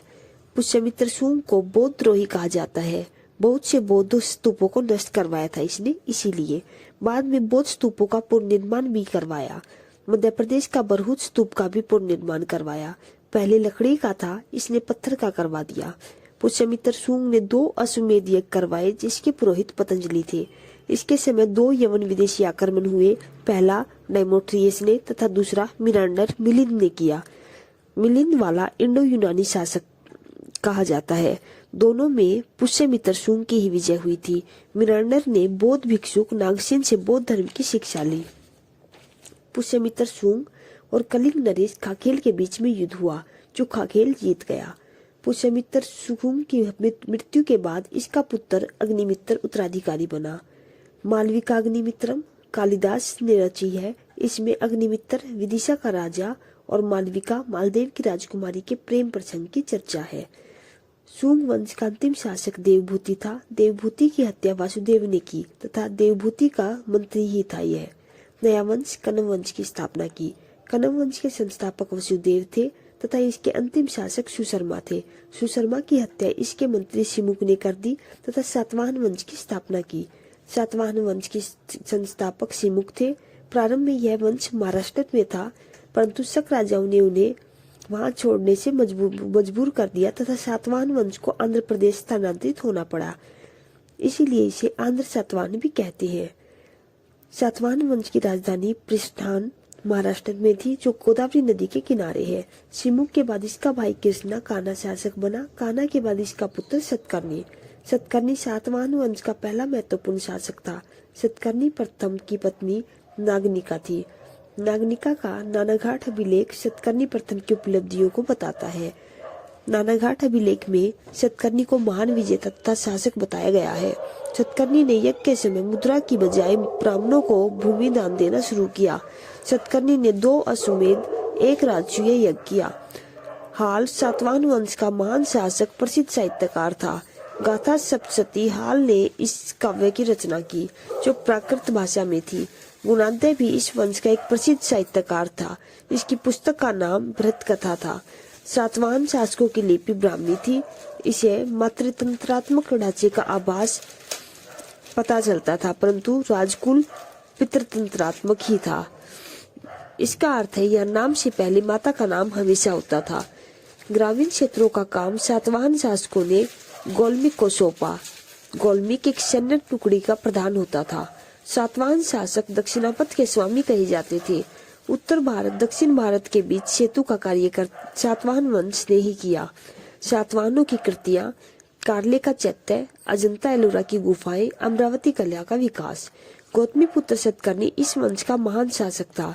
इसके समय नहपान शक शासक था, जो कि एक नासिक का ने आक्रमण किया, पर गौतमी पुत्र सतकर्णी जीत गया।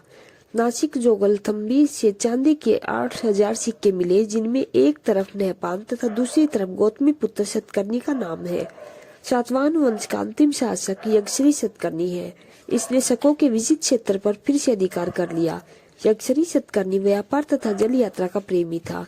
इसके सिक्कों पर जहाज के चित्र बने हुए हैं। इसके सिक्के आंध्र प्रदेश, महाराष्ट्र, मध्य प्रदेश, गुजरात से प्राप्त हुए हैं। सबर जाति के लोग देवताओं को मनुष्य का मांस चढ़ाते थे। अजंता में कुल 29 गुफाएं हैं, जिनमें से अभी 6 शीश है। गुफा नंबर 16 व 17 गुप्तकालीन गुफाएं हैं।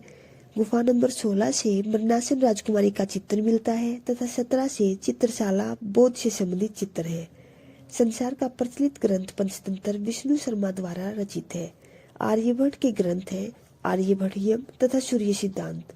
गुप्त काल में चांदी के सिक्कों को रुपये का कहा जाता था। भास के 13 नाटक इसी काल के हैं। प्राचीन नाटकों में सबसे उत्तम था मर्चघटिकम, जिसका अर्थ है मिट्टी की खिलौना गाड़ी। यह शूद्रक का था। इसमें निर्धन ब्राह्मण के साथ वैश्य का प्रेम दिखाया गया है। ऐसी दूसरी रचना भगवत गीता है, जिसका अनुवाद यूरोपीय भाषा में हुआ है। प्रथम भारतीय रचना जिसका अनुवाद यूरोपीय भाषा में हुआ अभिज्ञान शाकुंतलम है। दक्षिण भारत का इतिहास 100 से 1200 ईस्वी पूर्व, 100 से 300 ईस्वी संगम काल तथा 500 से 1200 ईस्वी दक्षिण भारत के राज्यवंश। संगम काल में चेर, चोल और पांड्य आते हैं तथा दक्षिण भारत में पल्लव, राष्ट्रकूट, चालुक्य और चोल आते हैं। संगम काल संस्कृत भाषा का शब्द है, जिसका अर्थ है सभा। 100 से 300 ईस्वी पूर्व तमिल साहित्य को संगम साहित्य भी कहते हैं। 8वीं शताब्दी में 3 संगमों का वर्णन है। पांड्य राजाओं द्वारा इन संगमों को संरक्षण प्रदान किया गया था। मदुरा, कपाटपुरम, अल्लेवे तथा मदुरा ऋषि अगातियार, कपाटपुरम अल्लेवे, तोकल कापियार, मदुरा नक्किरार। मदुरा ऋषि अगातियार, कपाटपुरम अल्लेवे, तोलकापियार, मदुरा नक्किरार। 3 राज्यों में विभाजित था। चेर, चोल तथा पांड्य यह कृष्णा नदी के दक्षिण में स्थित थे। चेर राज्य संगम काल के वंशों में सबसे प्राचीन था। चेर राज्य, चेर का अर्थ है पर्वतीय देश। चेर केरल का प्राचीन नाम था, जिसकी राजधानी वंजी या करूर थी।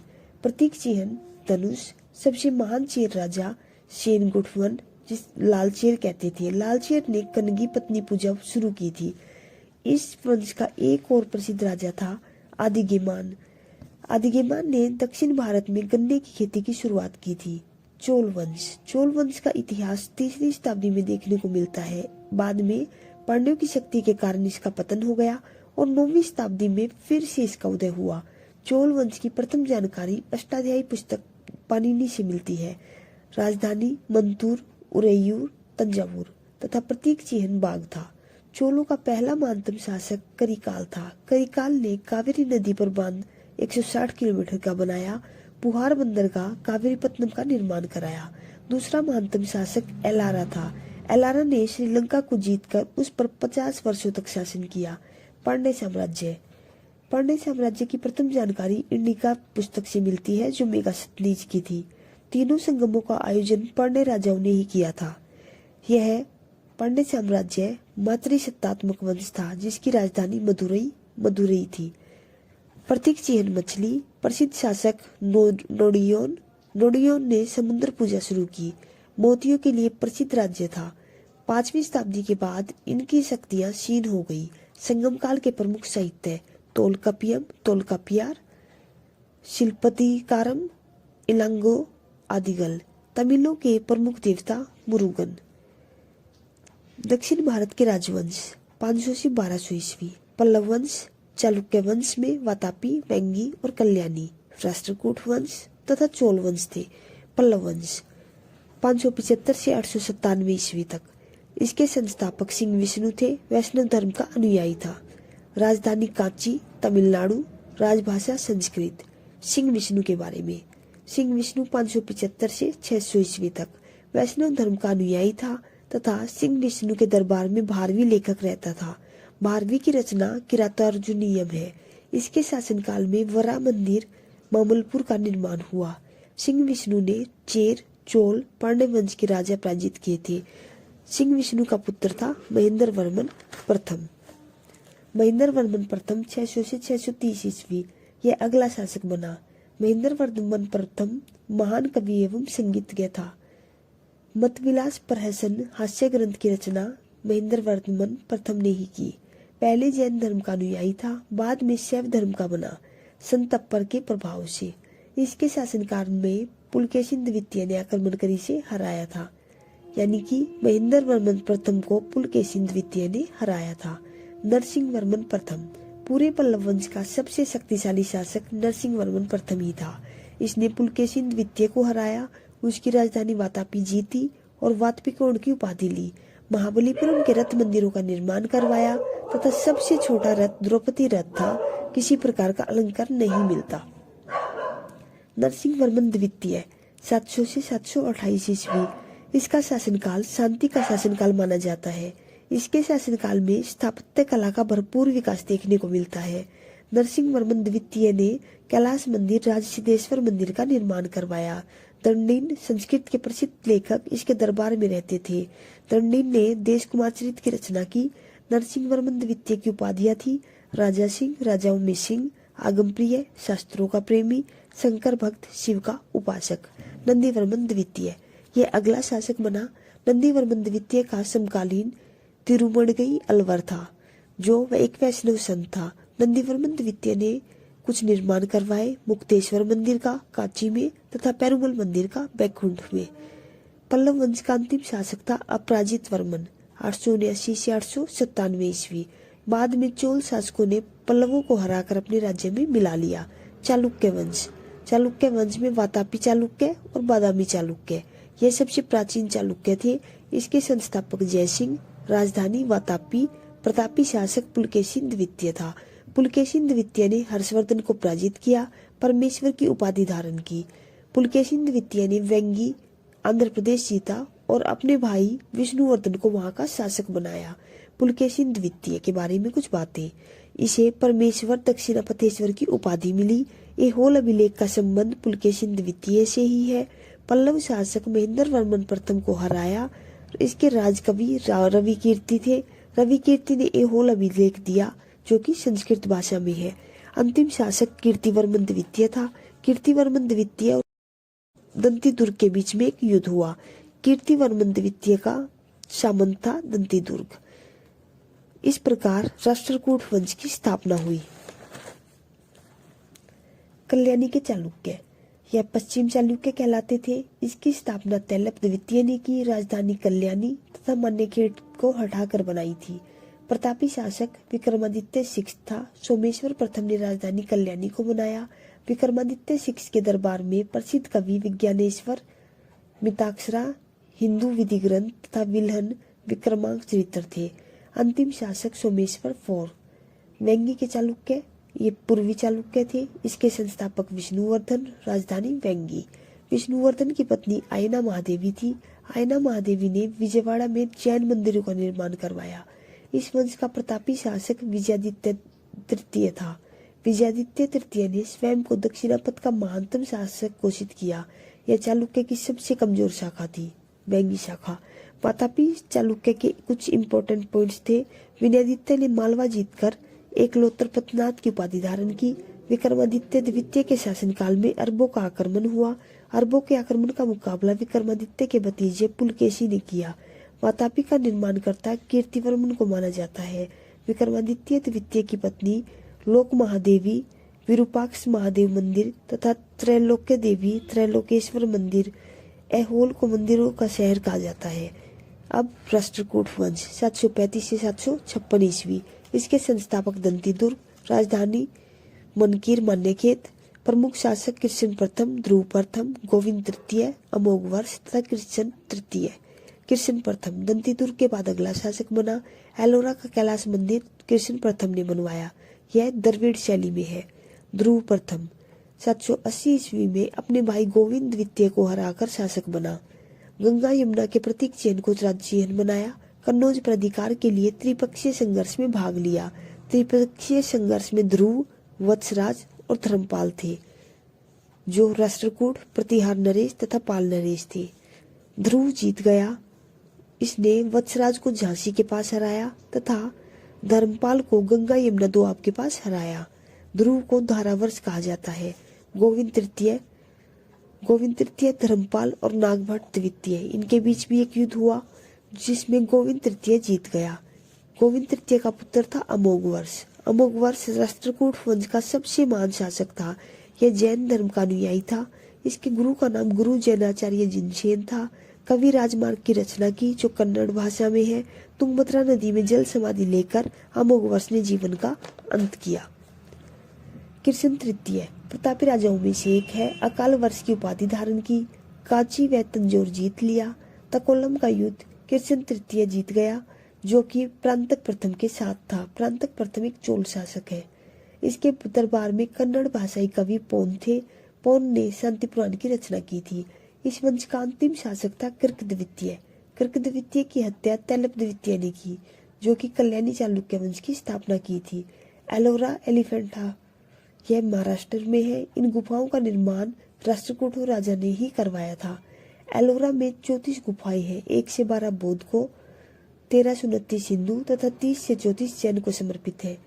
प्रसिद्ध विश्वकर्मा गुफा संख्या नंबर 10, विष्णु को नरसिंह अर्थात पुरुष सिंह के रूप में दिखाया। गुफा 15 में। एलोरा गुफाओं का प्रथम उल्लेख थेविनेड फ्रांसीसी यात्री ने किया। आदि पुराण जिनसेन, गणितासार संग्रह महावीराचार्य, अमोघवर्ती संतायना। इंद्र तृतीय के शासनकाल में अलमशूदी अरब निवासी आया। अलमशूदी ने राष्ट्रकूटों को सर्वश्रेष्ठ शासक कहा था। सबर जाति के लोग देवताओं को मनुष्य का मांस चढ़ाते थे। अजंता में कुल 29 गुफाएं हैं, जिनमें से अभी 6 शेष है। गुफा नंबर 16 व 17 गुप्तकालीन गुफाएं हैं। गुफा नंबर 16 से मरणासन राजकुमारी का चित्र मिलता है तथा 17 से चित्रशाला बौद्ध से संबंधित चित्र है। संसार का प्रचलित ग्रंथ पंचतंत्र विष्णु शर्मा द्वारा रचित है। आर्यभट्ट के ग्रंथ है आर्यभट्टियम तथा सूर्य सिद्धांत। गुप्त काल में चांदी के सिक्कों को रुपये का कहा जाता था। भास के 13 नाटक इसी काल के हैं। प्राचीन नाटकों में सबसे उत्तम था मर्चघटिकम, जिसका अर्थ है मिट्टी की खिलौना गाड़ी। यह शूद्रक का था। इसमें निर्धन ब्राह्मण के साथ वैश्या का प्रेम दिखाया गया है। ऐसी दूसरी रचना भगवत गीता है, जिसका अनुवाद यूरोपीय भाषा में हुआ है। प्रथम भारतीय रचना जिसका अनुवाद यूरोपीय भाषा में हुआ अभिज्ञान शाकुंतलम है। दक्षिण भारत का इतिहास 100 से 1200 ईस्वी पूर्व, 100 से 300 ईस्वी संगम काल तथा 500 से 1200 ईस्वी दक्षिण भारत के राज्यवंश। संगम काल में चेर, चोल और पांड्य आते हैं तथा दक्षिण भारत में पल्लव, राष्ट्रकूट, चालुक्य और चोल आते हैं। संगम काल संस्कृत भाषा का शब्द है जिसका अर्थ है सभा। 100 से 300 ईस्वी पूर्व तमिल साहित्य को संगम साहित्य भी कहते हैं। 8वीं शताब्दी में 3 संगमों का वर्णन है। पांड्य राजाओं द्वारा इन संगमों को संरक्षण प्रदान किया गया था। मदुरा, कपाटपुरम, अल्लेवे तथा मदुरा ऋषि अगातियार, कपाटपुरम अल्लेवे, तोकल कापियार, मदुरा नक्किरार। मदुरा ऋषि अगातियार, कपाटपुरम अल्लेवे, तोलकापियार, मदुरा नक्किरार। 3 राज्यों में विभाजित था। चेर, चोल तथा पांड्य यह कृष्णा नदी के दक्षिण में स्थित थे। चेर राज्य संगम काल के वंशों में सबसे प्राचीन था। चेर राज्य, चेर का अर्थ है पर्वतीय देश। चेर केरल का प्राचीन नाम था जिसकी राजधानी वंजी या करूर थी। प्रतीक चिन्ह धनुष। सबसे महान चेर राजा सेनगुटवन जिस लालचेर कहते थे। लालचेर ने कनगी पत्नी पूजा शुरू की थी। इस वंश का एक और प्रसिद्ध राजा था आदिगेमान। आदिगेमान ने दक्षिण भारत में गन्ने की खेती की शुरुआत की थी। चोल वंश का इतिहास 3री शताब्दी में देखने को मिलता है। बाद में पांड्यों की शक्ति के कारण इसका पतन हो गया और 9वीं शताब्दी में फिर से इसका उदय हुआ। चोल वंश की प्रथम जानकारी अष्टाध्यायी पुस्तक पाणिनि से मिलती है। राजधानी मंतूर, उरैयूर, तंजावुर तथा प्रतीक चिन्ह बाघ था। चोलों का पहला महानतम शासक करिकाल था। करिकाल ने कावेरी नदी पर बांध 160 किलोमीटर का बनाया। पुहार बंदरगाह कावेरीपत्तनम का निर्माण कराया। दूसरा महानतम शासक एलारा था। एलारा ने श्रीलंका को जीतकर उस पर 50 वर्षों तक शासन किया। पांड्य साम्राज्य की प्रथम जानकारी इंडिका पुस्तक से मिलती है जो मेगास्थनीज की थी। तीनों संगमों का आयोजन पांड्य राजाओं ने ही किया था। यह पांड्य साम्राज्य मातृसत्तात्मक वंश था जिसकी राजधानी मदुरई थी। प्रतीक चिन्ह मछली। प्रसिद्ध शासक नोडियोन ने समुद्र पूजा शुरू की। मोतियों के लिए प्रसिद्ध राज्य था। 5वीं शताब्दी के बाद इनकी शक्तियां क्षीण हो गई। संगम काल के प्रमुख साहित्य तोलकापियार, शिल्पतिकारम, इलांगो, आदिगल। तमिलों के प्रमुख देवता मुरुगन। दक्षिण भारत के राजवंश 500 से 1200 ईस्वी। पल्लव वंश, चालुक्य वंश में वातापी, वेंगी और कल्याणी, राष्ट्रकूट वंश तथा चोल वंश थे। पल्लव वंश 575 से 897 ईस्वी तक। इसके संस्थापक सिंह विष्णु थे। वैष्णव धर्म का अनुयायी था। राजधानी कांची, तमिलनाडु। राजभाषा संस्कृत। सिंह विष्णु के बारे में। सिंह विष्णु 575 से 600 ईस्वी तक वैष्णव धर्म का अनुयायी था तथा सिंह विष्णु के दरबार में भारवी लेखक रहता था। भारवी की रचना किरातार्जुनीयम है। इसके शासनकाल में वरा मंदिर मामलपुर का निर्माण हुआ। सिंह विष्णु ने चेर, चोल, पांड्य वंश के राजा पराजित किए थे। सिंह विष्णु का पुत्र था महेंद्र वर्मन प्रथम 600 से 630 ईस्वी। यह अगला शासक बना। महेंद्र वर्मन प्रथम महान कवि एवं संगीतज्ञ था। मतविलास प्रहसन हास्य ग्रंथ की रचना महेंद्र वर्मन प्रथम ने ही की। पहले जैन धर्म का अनुयायी था, बाद में शैव धर्म का बना। संत अप्पर के प्रभाव से इसके शासनकाल में पुलकेशिन द्वितीय ने आक्रमण कर इसे हराया था। यानी कि महेंद्र वर्मन प्रथम को पुलकेशिन द्वितीय ने हराया था। नरसिंह वर्मन प्रथम पूरे पल्लव वंश का सबसे शक्तिशाली शासक नरसिंह वर्मन प्रथम ही था। इसने पुलकेशिन द्वितीय को हराया, उसकी राजधानी वातापी जीती और वातपिकोण की उपाधि ली। महाबलीपुरम के रथ मंदिरों का निर्माण करवाया तथा सबसे छोटा रथ द्रौपदी रथ था। किसी प्रकार का अलंकार नहीं मिलता। नरसिंह वर्मन द्वितीय 700 से 728 ईस्वी। इसका शासनकाल शांति का शासनकाल माना जाता है। इसके शासनकाल में स्थापत्य कला का भरपूर विकास देखने को मिलता है। नरसिंह वर्मन द्वितीय ने कैलाश मंदिर, राजसिद्धेश्वर मंदिर का निर्माण करवाया। दंडीन संस्कृत के प्रसिद्ध लेखक इसके दरबार में रहते थे। दंडीन ने देश कुमार चरित्र की रचना की। नरसिंह वर्मन द्वितीय की उपाधियां थी राजा सिंह, राजाओं में सिंह, आगम प्रिय, शास्त्रों का प्रेमी, शंकर भक्त, शिव का उपासक। नंदीवर्मन द्वितीय, यह अगला शासक बना। नंदीवर्मन द्वितीय का समकालीन तिरुमणगई अलवर था, जो वह एक वैष्णव संत था। नंदीवर्मन द्वितीय ने कुछ निर्माण करवाए, मुक्तेश्वर मंदिर का कांची में तथा पेरुमल मंदिर का बैकुंठ में। पल्लव वंश का अंतिम शासक था अपराजित वर्मन, 879 से 897 ईस्वी। बाद में चोल शासकों ने पल्लवों को हराकर अपने राज्य में मिला लिया। चालुक्य वंश, चालुक्य वंश में वातापी चालुक्य और बादामी चालुक्य, यह सबसे प्राचीन चालुक्य थे। इसके संस्थापक जयसिंह, राजधानी वातापी, प्रतापी शासक पुलकेशिन द्वितीय था। पुलकेशिन द्वितीय ने हर्षवर्धन को पराजित किया, परमेश्वर की उपाधि धारण की। पुलकेशिन द्वितीय ने वेंगी आंध्र प्रदेश जीता और अपने भाई विष्णुवर्धन को वहां का शासक बनाया। पुलकेशिन द्वितीय के बारे में कुछ बातें।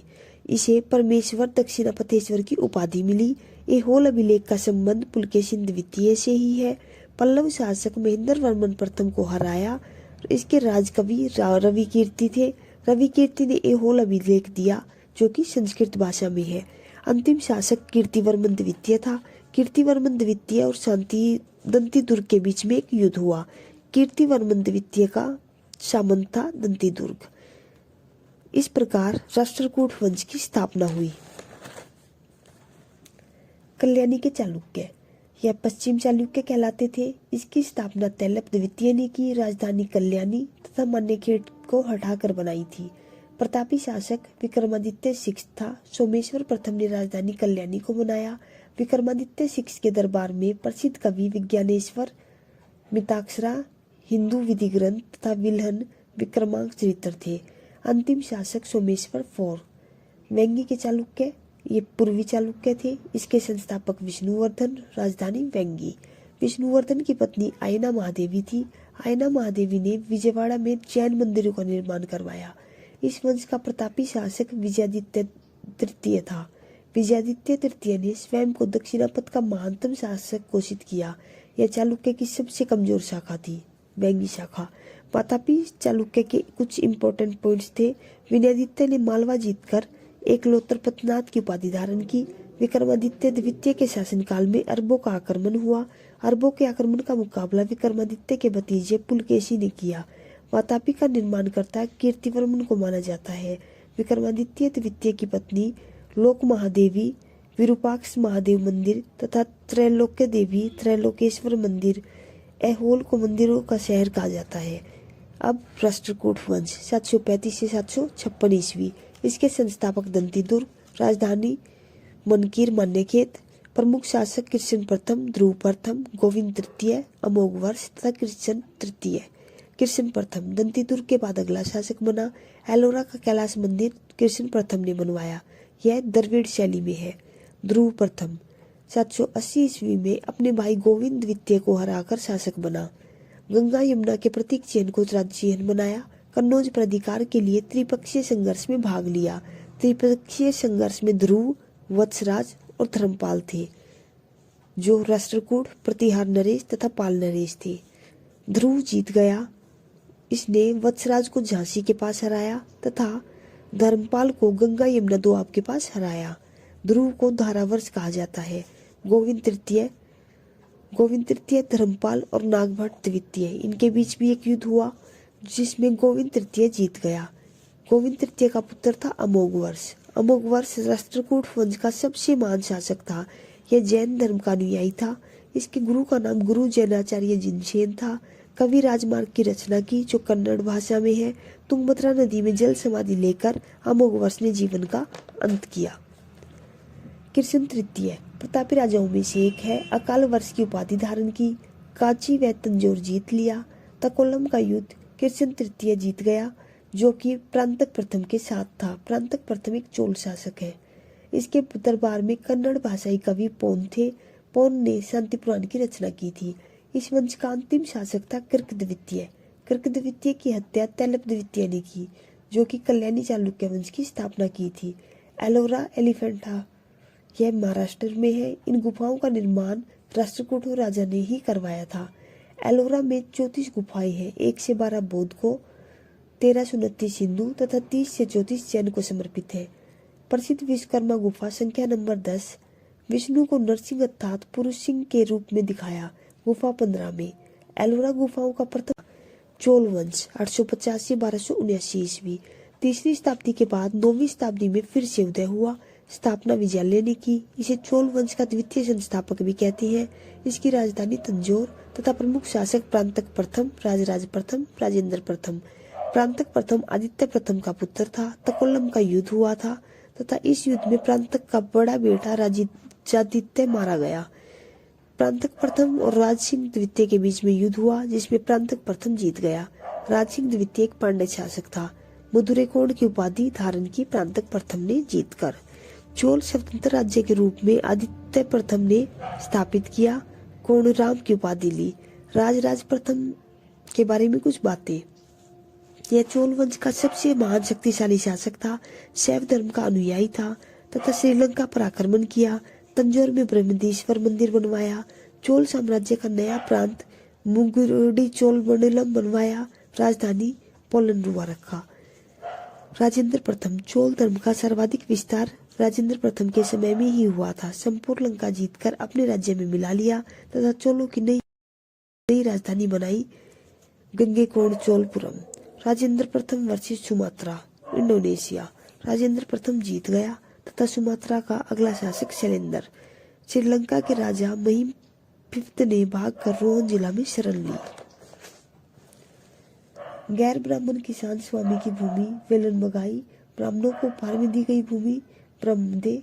विद्यालय के रखरखाव की भूमि शाला भोग। मंदिर को उपहार में दी गई भूमि देवदान।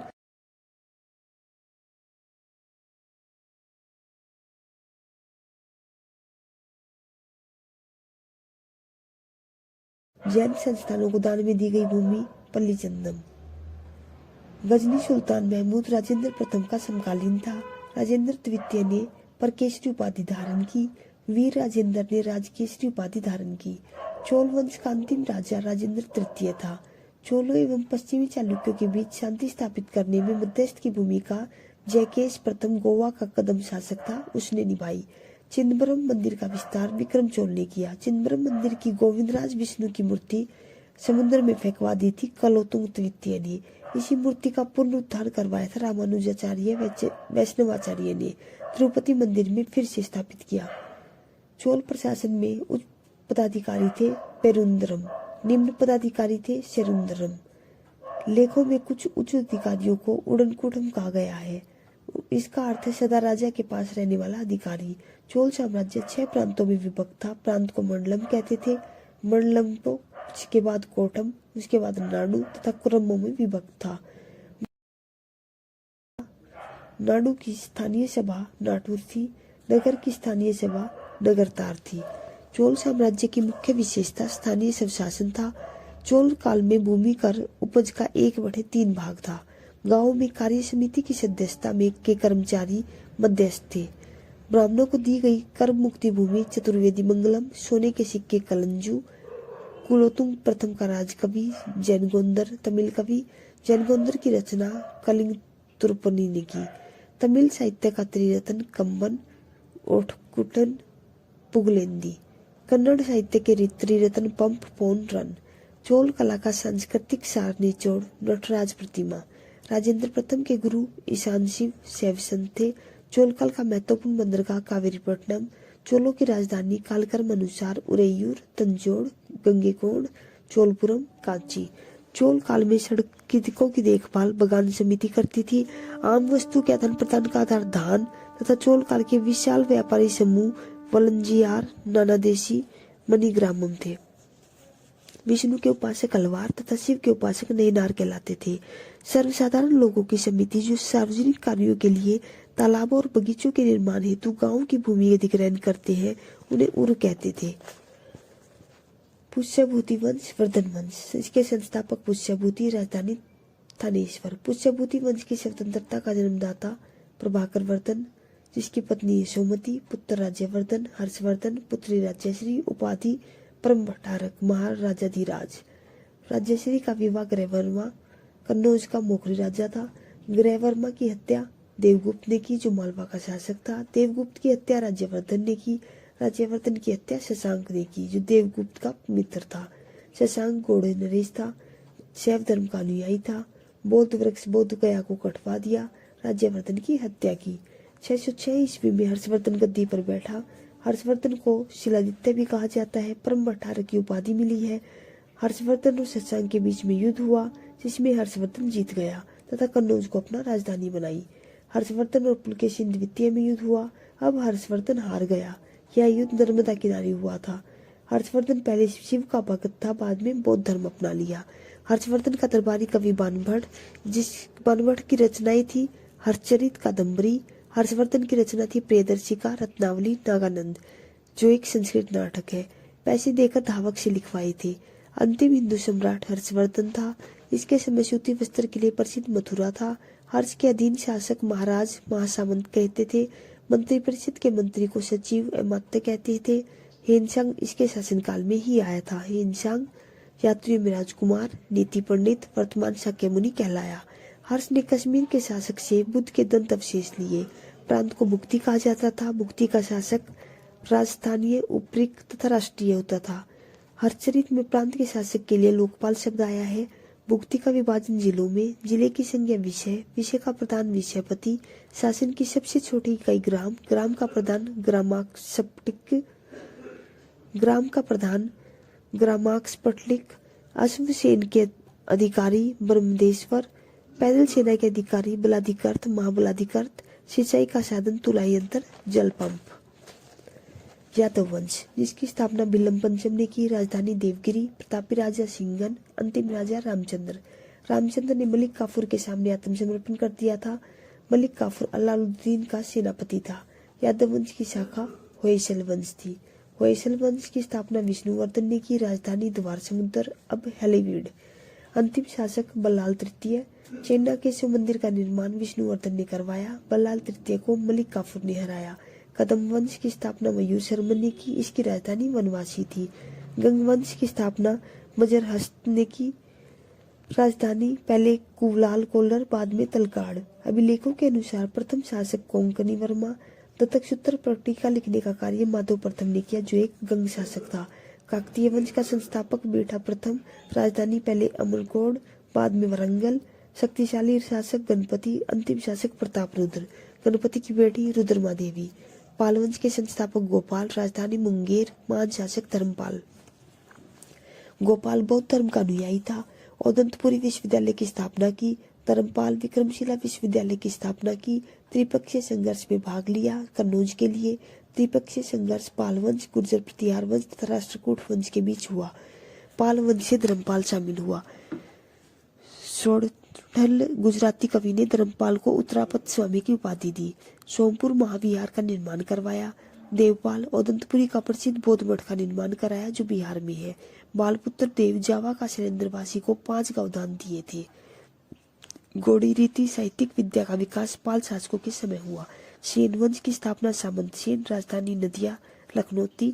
प्रथम स्वतंत्र शासक विजय सेन। विजय सेन शैव धर्म का अनुयायी था। प्रधुनेश्वर मंदिर देवपाड़ा की स्थापना की।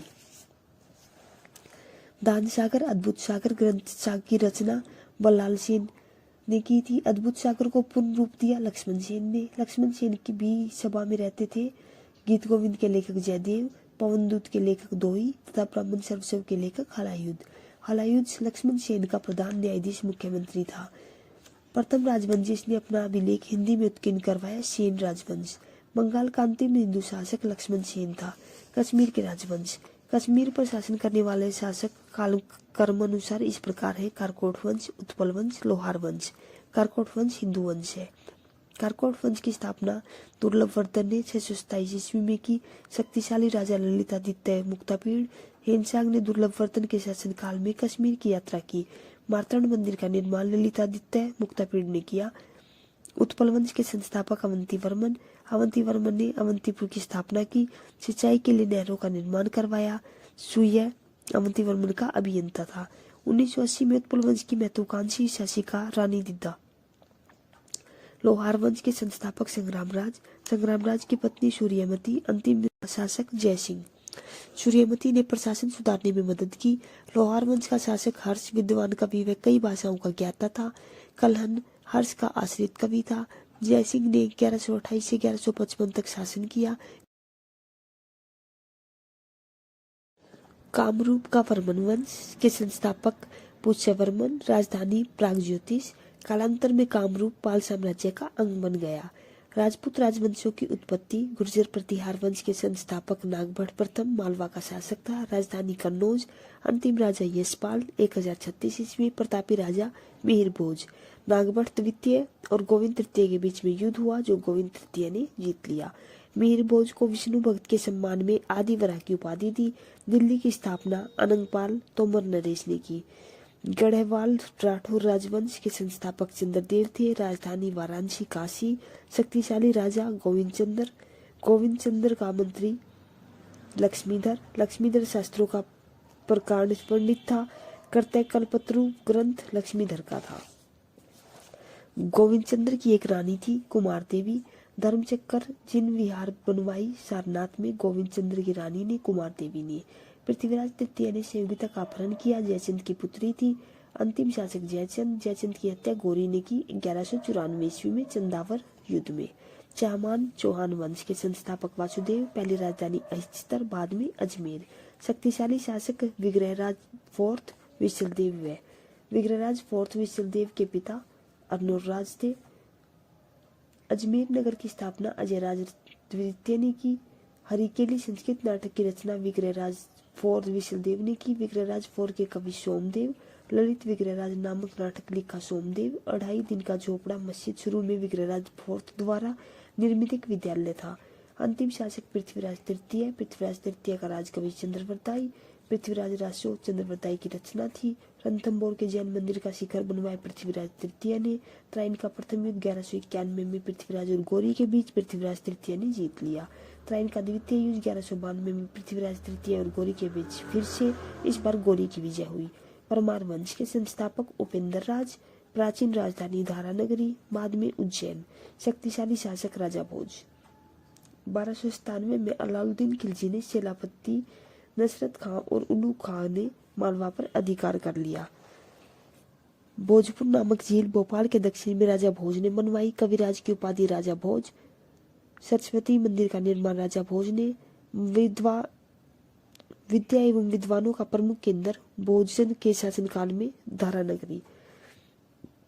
विद्या एवं विद्वानों का प्रमुख केंद्र भोज के शासनकाल में धारानगरी थी।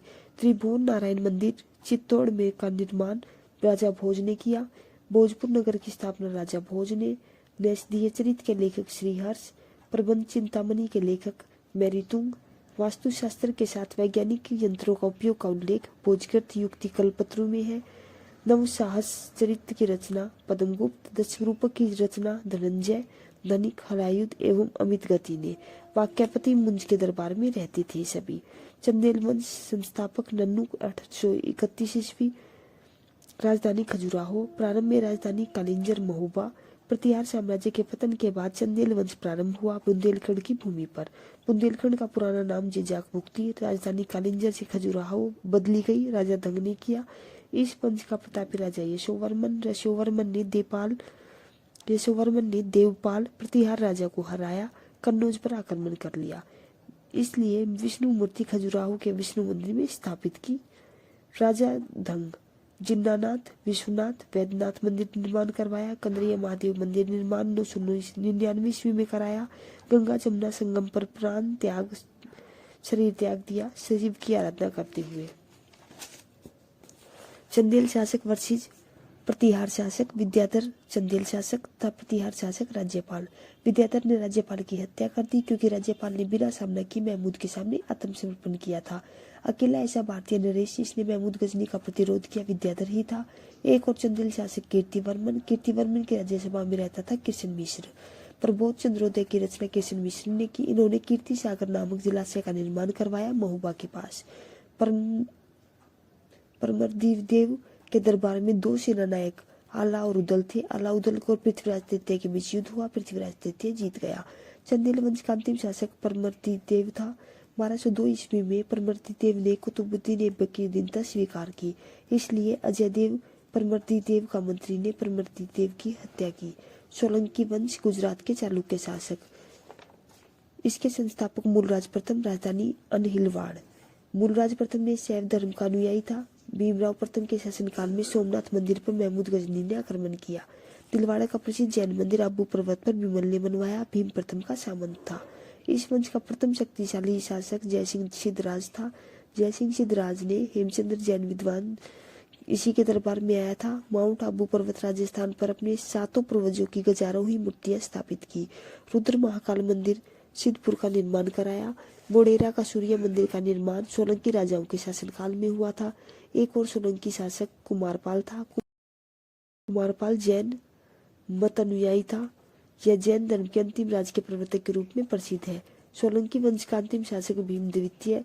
बघेल वंश की स्थापना गुजरात लवन प्रसाद भीम द्वितीय का सामंत था। गुजरात का अंतिम हिंदू शासक कर्ण द्वितीय बघेल वंश का था। कर्ण द्वितीय ने अलाउद्दीन खिलजी की सेनाओं का मुकाबला किया था। कलचुरी चेदी वंश के संस्थापक कोक्कल, राजधानी त्रिपुरी, शक्तिशाली शासक गांगेयदेव, सबसे महान शासक इस वंश का कर्णदेव। गांगेयदेव ने विक्रमादित्य की उपाधि धारण की। शबरन सिक्के विलुप्त हो जाने के बाद गांगेयदेव ने प्रारंभ किए। कर्णदेव ने कलिंग पर विजय प्राप्त कर ली। कर्णदेव ने त्रिकलिंगाधिपति की उपाधि धारण की। राजशेखर प्रसिद्ध कवि कलचुरी के दरबार में रहते थे। सिसोदिया वंश, इस वंश के शासक खुद को सूर्यवंशी कहते थे। मेवाड़ पर शासन करते थे। मेवाड़ की राजधानी चित्तौड़ थी। विजय स्तंभ का निर्माण चित्तौड़ में राणा कुंभा ने करवाया था। 1518 ईस्वी में खतौली का युद्ध हुआ जो राणा सांगा और इब्राहिम लोदी के बीच में लड़ा गया। गुप्त काल की रचनाएं लेखक कालिदास, अभिज्ञान शकुंतलम, विक्रमोर्वशीयम, मालविकाग्निमित्रम, रघुवंश, कुमार संभव, मेघदूतम, ऋतु संहार। विशाखा दत्त की रचना मुद्रा राक्षस, देवी चंद्रगुप्तम, मर्चकटिकम, शूद्रक, अमरकोश, अमर सिंह, नाट्य शास्त्र भरतमुनि की, कामसूत्र वात्स्यायन की, पंचतंत्र विष्णु शर्मा की, नीतिशार कामंदक की। गुप्त काल के मंदिर देवगढ़ का दशावतार मंदिर ललितपुर यूपी में है।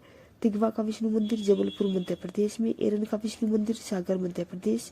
बुमरा का शिव मंदिर सतना मध्य प्रदेश। नचना कुठार का पार्वती मंदिर पन्ना मध्य प्रदेश। भीतर गांव का कृष्ण मंदिर कानपुर उत्तर प्रदेश तथा नागौद का शिव मंदिर सतना मध्य प्रदेश में है।